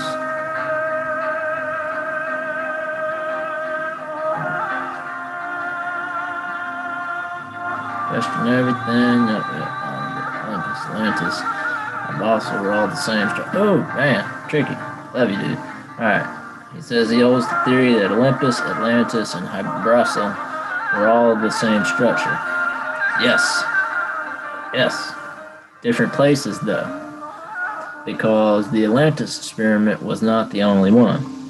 Atlantis was like the precursor to what we perceive Eden. And the Anunnaki is who created different Edens. All right, so you had the Atlantis and the races that created basically humans. We came from greater races, as in like the Arcturians, the Palladians, the Shem, all right. So what I would really recommend is everybody see if you can find videos from Gaia, and there's Dan Matias, and his series is called Initiation. It's a beautiful series, and he talks about a lot of this shit. And he goes into it. Oh man, yes. So he goes into the different races that helped create modern day humans.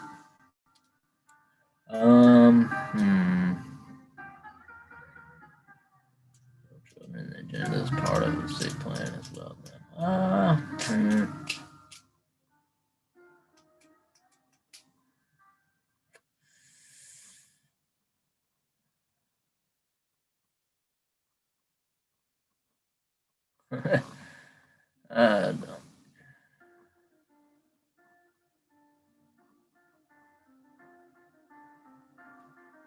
Damn, brutal. All right, so funny thing about the ayahuasca and mescaline and LSD and all that good stuff, your brain produces all those same chemicals. Yeah, so you're able to tap into those interdimensional chemicals from within your brain and produce. Speaking of, yeah, I mean it's all natural substances. You can be found naturally throughout this whole plane. Victoria, what's up? So yeah, Vlad, you had a question. Can you clarify your question? I mean, Lost it. Is the reversal of children and the agenda is part of a sick plan? Oh yeah, from their perspective.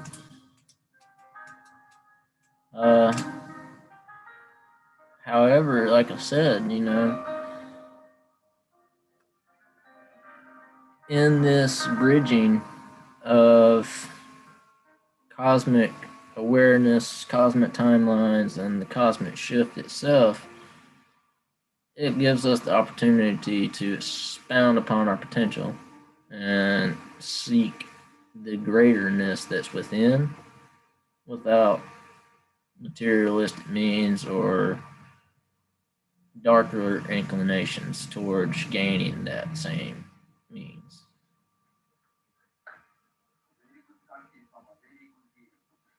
All right, well, that is a 17-minute song that is like fucking righteous as hell. Man. Yeah, so Song of the Butterfly. Check it out when you need some uplifting vibes in the sense of musical healings. Let's see.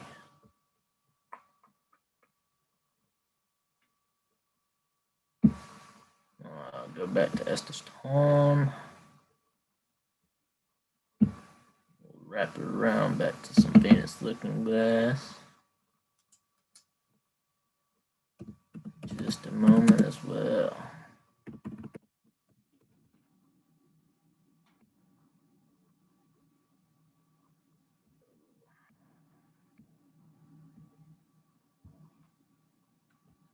I don't know if I played this one yet.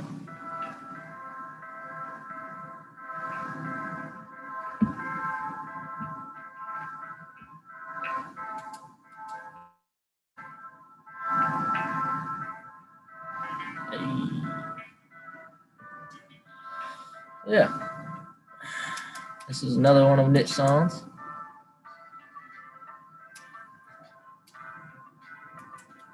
You getting off, bro? Alright. Love you too. Appreciate you being here. And this is his song from Venus Looking Glass called Just Remember. I like it because remembering who we are, why we are, and being present in the now. Boom.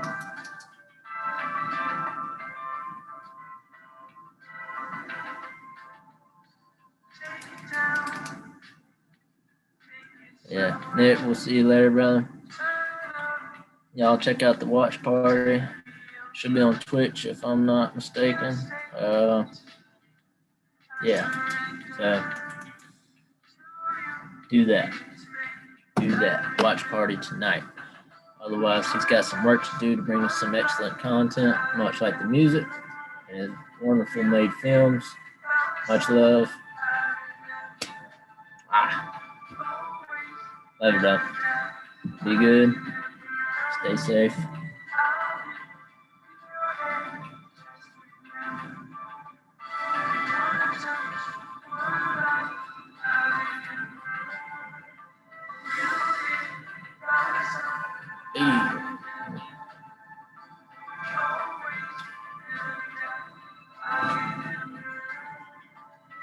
It is an amazing community we have.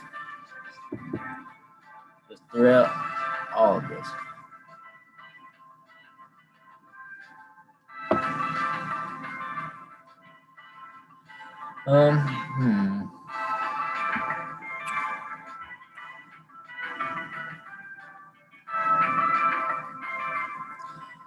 Well,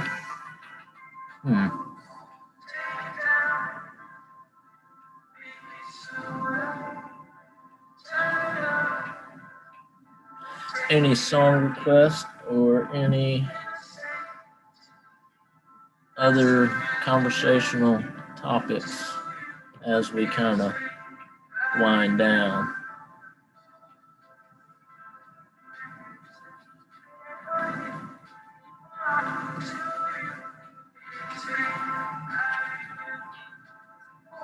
Oh yeah, bro. Much love to you. I'm glad you're here. I really appreciate it. Glad to have you in the chat. Keeping things lively for me while I ramble. Um, we'll catch you later and tune in to your live. And we got a watch party tonight. I know I've said it a couple times, but yeah, much love, bro. Appreciate you being here. Appreciate all of you being here. You know, this has been a really good chat and a really good live stream today. We've had all kinds of goodness, and I love the not only me communicating, but folks answering and answering questions in the chat. That in itself is a beautiful thing to me as well, because it is these like-minded conversations, and even if it's totally outside your scope of things, you have that connection, you have that intermingling of ideas. All right, so 2 questions real quick. Where do you think Lilith ended up? She's I would say she is kicked back and relaxing. And what I mean by relaxing, I essentially mean that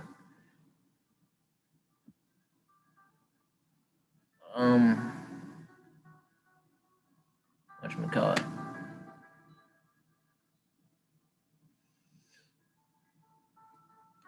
she is of that first few lineage that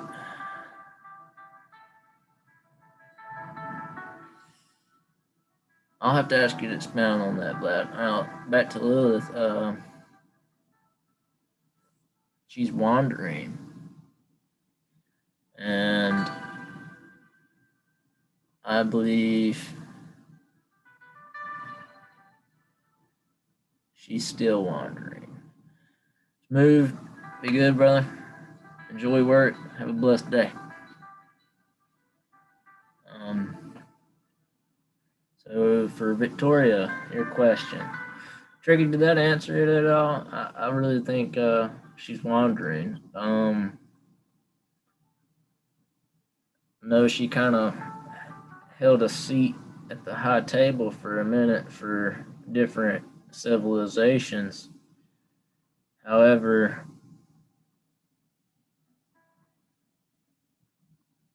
I think she's just a wanderer now. Hell, she could have just left this plane and was tired of it. Hell, I mean, she's millions of years old. Long time. So Victoria, to answer your question, yes, no, and it did. There's been several different things. There is no definitive answer. No, it's she's one of those characters throughout human history and civilization that we tend to brush to the wayside because any mention of her would almost become myth and legend. However, all civilization throughout our history that has inculcated myth and legend were at one time some type of truth. So, yeah, I'll leave it at that a little bit. It'll be a fun topic for another day. We have a few fun topics for another day. Victoria, sorry, I know I keep bouncing around. 10 days of darkness. I think that was more of an ambiguous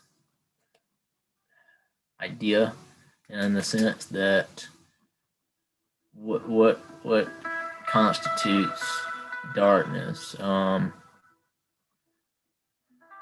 Love you too, Lisa. Love you too, Jenna. It's good to see y'all. I appreciate it. Get back to work and have fun.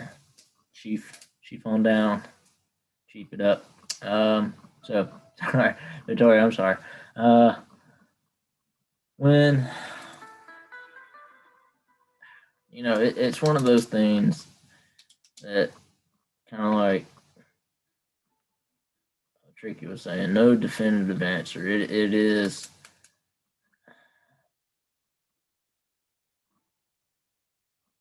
Yeah, Princess Diana was really bad. Sorry, I don't know. I keep jumping around.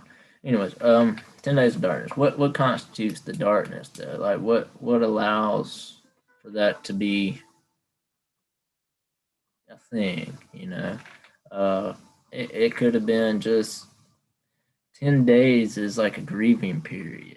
It's a section of loss. Like it could already have happened. The 10 days of just whatever for the political climate. But you got to think the world's so much bigger than one country. It's one of those things. Yeah, Vladimir. Yes, very much so. Yes, yes. See that question.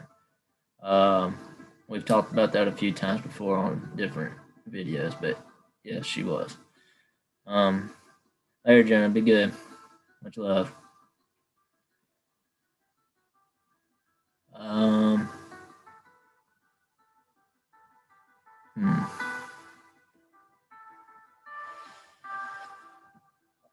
So yeah, I mean, it's one of those ambiguous questions that could it still happen? Sure, of course. We could all have a grieving period for whatever reason, and then yeah, yeah. I'm gonna leave it at that. Just I don't know if that fully answers your question, Victoria, but uh, yeah. Let me go ahead and before we get too wrapped up, I'm gonna drop the Discord invite. That way, if any of these kind of conversations y'all wish to continue, I have a Discord set up for such purposes. I know that's not everybody's cup of tea as well. However, I get on tangents from time to time and start throwing some wild and out there shit. Alright, so Vlad, yes, she was not the last public figure, and she is of that bloodline. Yes. Also, with speaking on the bloodlines, that's been a big thing because it was the embodiment of the Christ-like consciousness that was proffered through Jesus, and his bloodline is a testament to the continuance of that Christ-like consciousness. Oh yes, man, just getting out of here. Love you, brother. Happy birthday again. Be safe. Enjoy your day. Yes. But yeah, it is up. She was of that bloodline. She was. I believe that, anyways. Yeah. About that time. I think we can. Oh yeah, I appreciate it. Appreciate it, Ryan.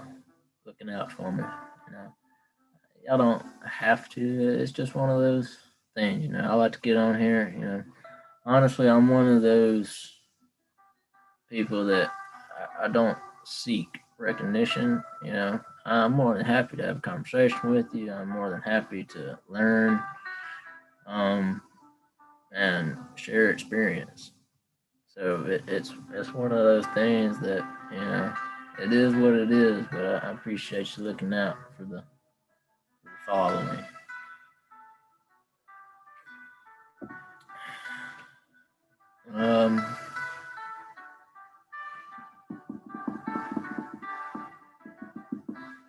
Yeah, y'all go check out Spiritual Gains too. He's got some good stuff. Love girl, be good. Much love. Be safe. Yeah, we'll have a chat again too, bro. I was pleased to have one. Ryan, be easy. Ah, okay, yeah. All right, sweet. You're hanging out. To listen, yeah, listening. Um, always. Thanks, Lisa.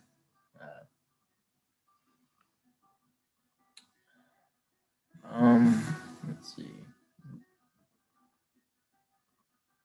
Cool. Hmm. We haven't done a meditation in a while. So Vladimir, if you're still with us, we're gonna do a meditation, my friend. We're gonna do a meditation. And I will do my best to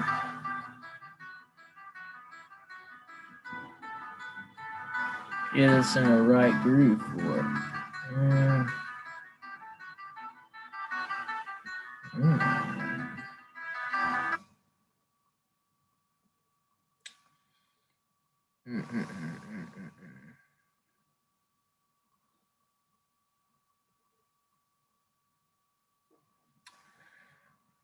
I do all kinds.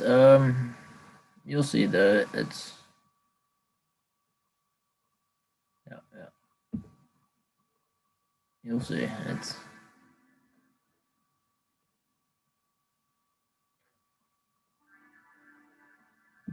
ooh, don't know what this is, but that's it. Mm.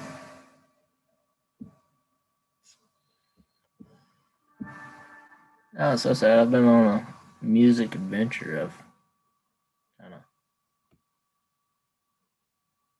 don't have all of my meditative music readily on hand. There we go. Sweetness.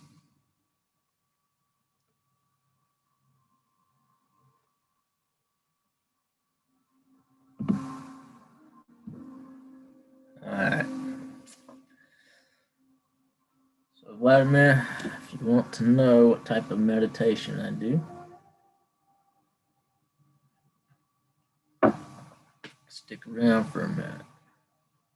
What I like for everyone to do, if at all possible, get your bare feet and go step in the grass.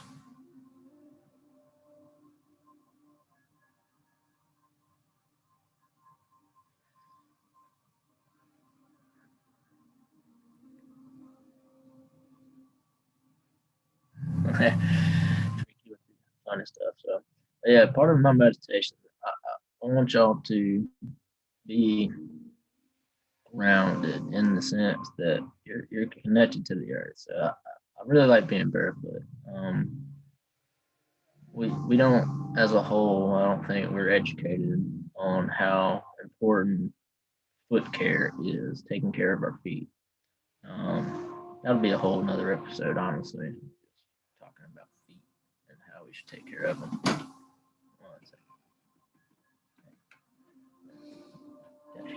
Mhm. Um, so when you could be in a hammock chair, yeah. Look, biggest thing about meditation is allowing yourself to be comfortable and completely present. All right. It's winter as well for me. I'm weird though. I'm a freaking heater box, so I don't mind being barefoot out in the cold. All right. Anyway, so if at all possible, just plant your feet. If not, and you wish to be reclined, laying down, hammock chair is awesome because you're suspended. So it's a that's a beautiful thing. Um, yeah. So the most essential thing about any meditation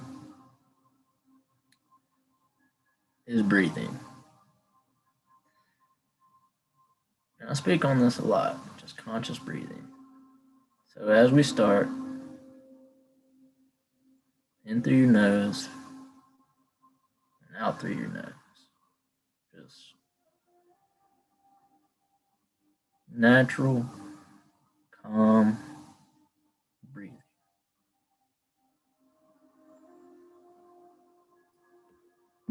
And as we breathe, fill your lungs, fill your being with that nurturing breath. For all we possess in this realm is this moment, is being present. That is all we can claim unto ourselves. Is a moment in the now. And all that we have to do to sustain this moment is breathe. Do just that. Breathe. Calm, collected, and relaxed.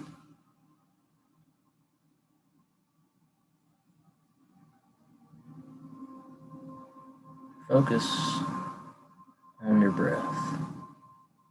Make it a conscious effort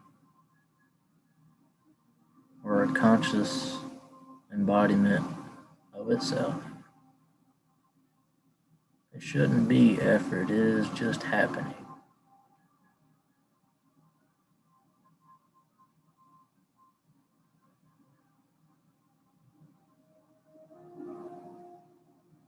This in itself is the essence of meditation.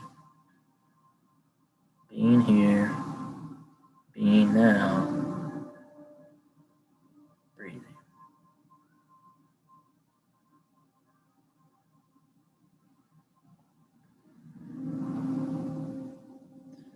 As you breathe,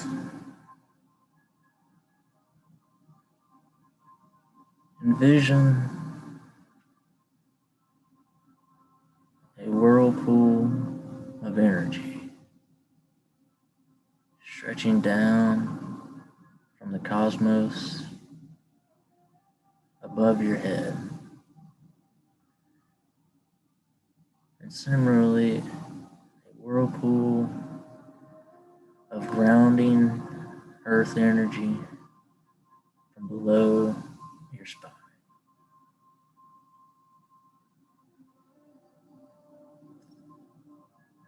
And as we breathe, draw those whirlpools together through your being. Coming up from the earth through your root chakra to your sacral chakra to your solar plexus. Breathing. Calm, conscious, and relaxed. We pull the energy from the cosmos through our crown, third eye, through our throat. These two whirlpools converge at our heart, nourishing us, revitalizing our being. And all we're doing is breathing, being here, being present. And each breath, pull in the satisfaction and the gratitude of having this moment.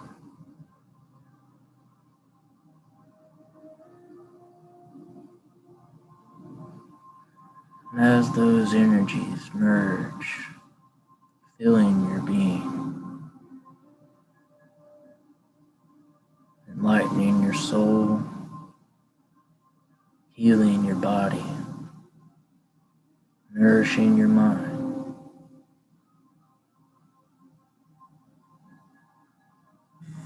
We breathe.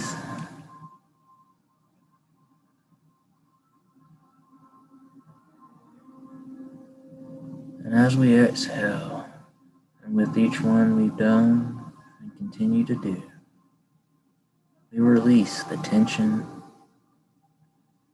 the energy that is no longer of benefit, breathe it out. We breathe in the nourishment, the vibrational, uplifting soul of the source. And we exhale the mundane, the no good, and the old chains that bind us.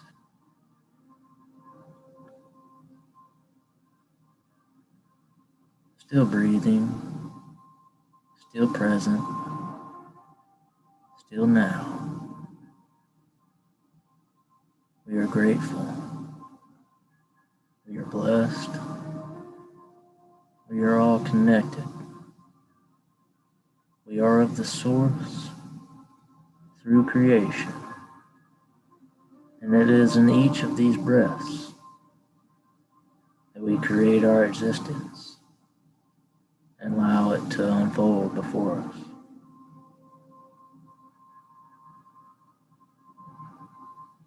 I would like for you to take 3 deep breaths, filling your entire being with love, light, peace, and tranquility. And upon each exhale, allow for your wings of light to uplift you, casting out the shackles of emotional trauma, of doubt,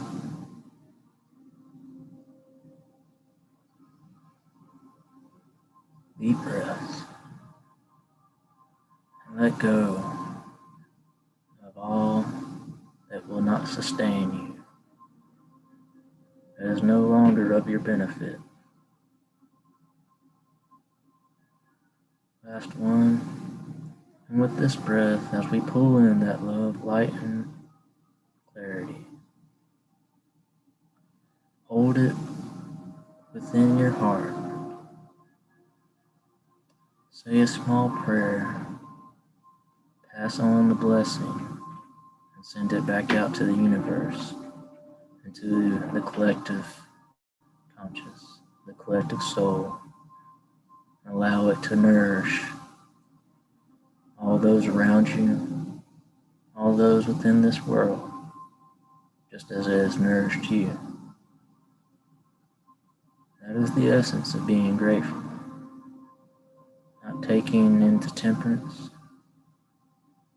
nor excess, but sharing in abundance. Allow your breath to become natural, relaxed, and calm. As we slowly come back to center, nourished, revitalized, and lighter, we embrace that love, that light, that peace, and clarity. And with this, we go about our day in blessings and love and with abundance. All right, y'all. That was good stuff. And I love you. Have a beautiful, blessed, and absolutely fantastic day.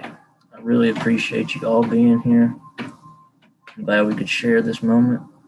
I'm glad we could share the chat. With that, I'll catch you next time. Stay blessed, stay uplifted, be grateful. All right, y'all. Later.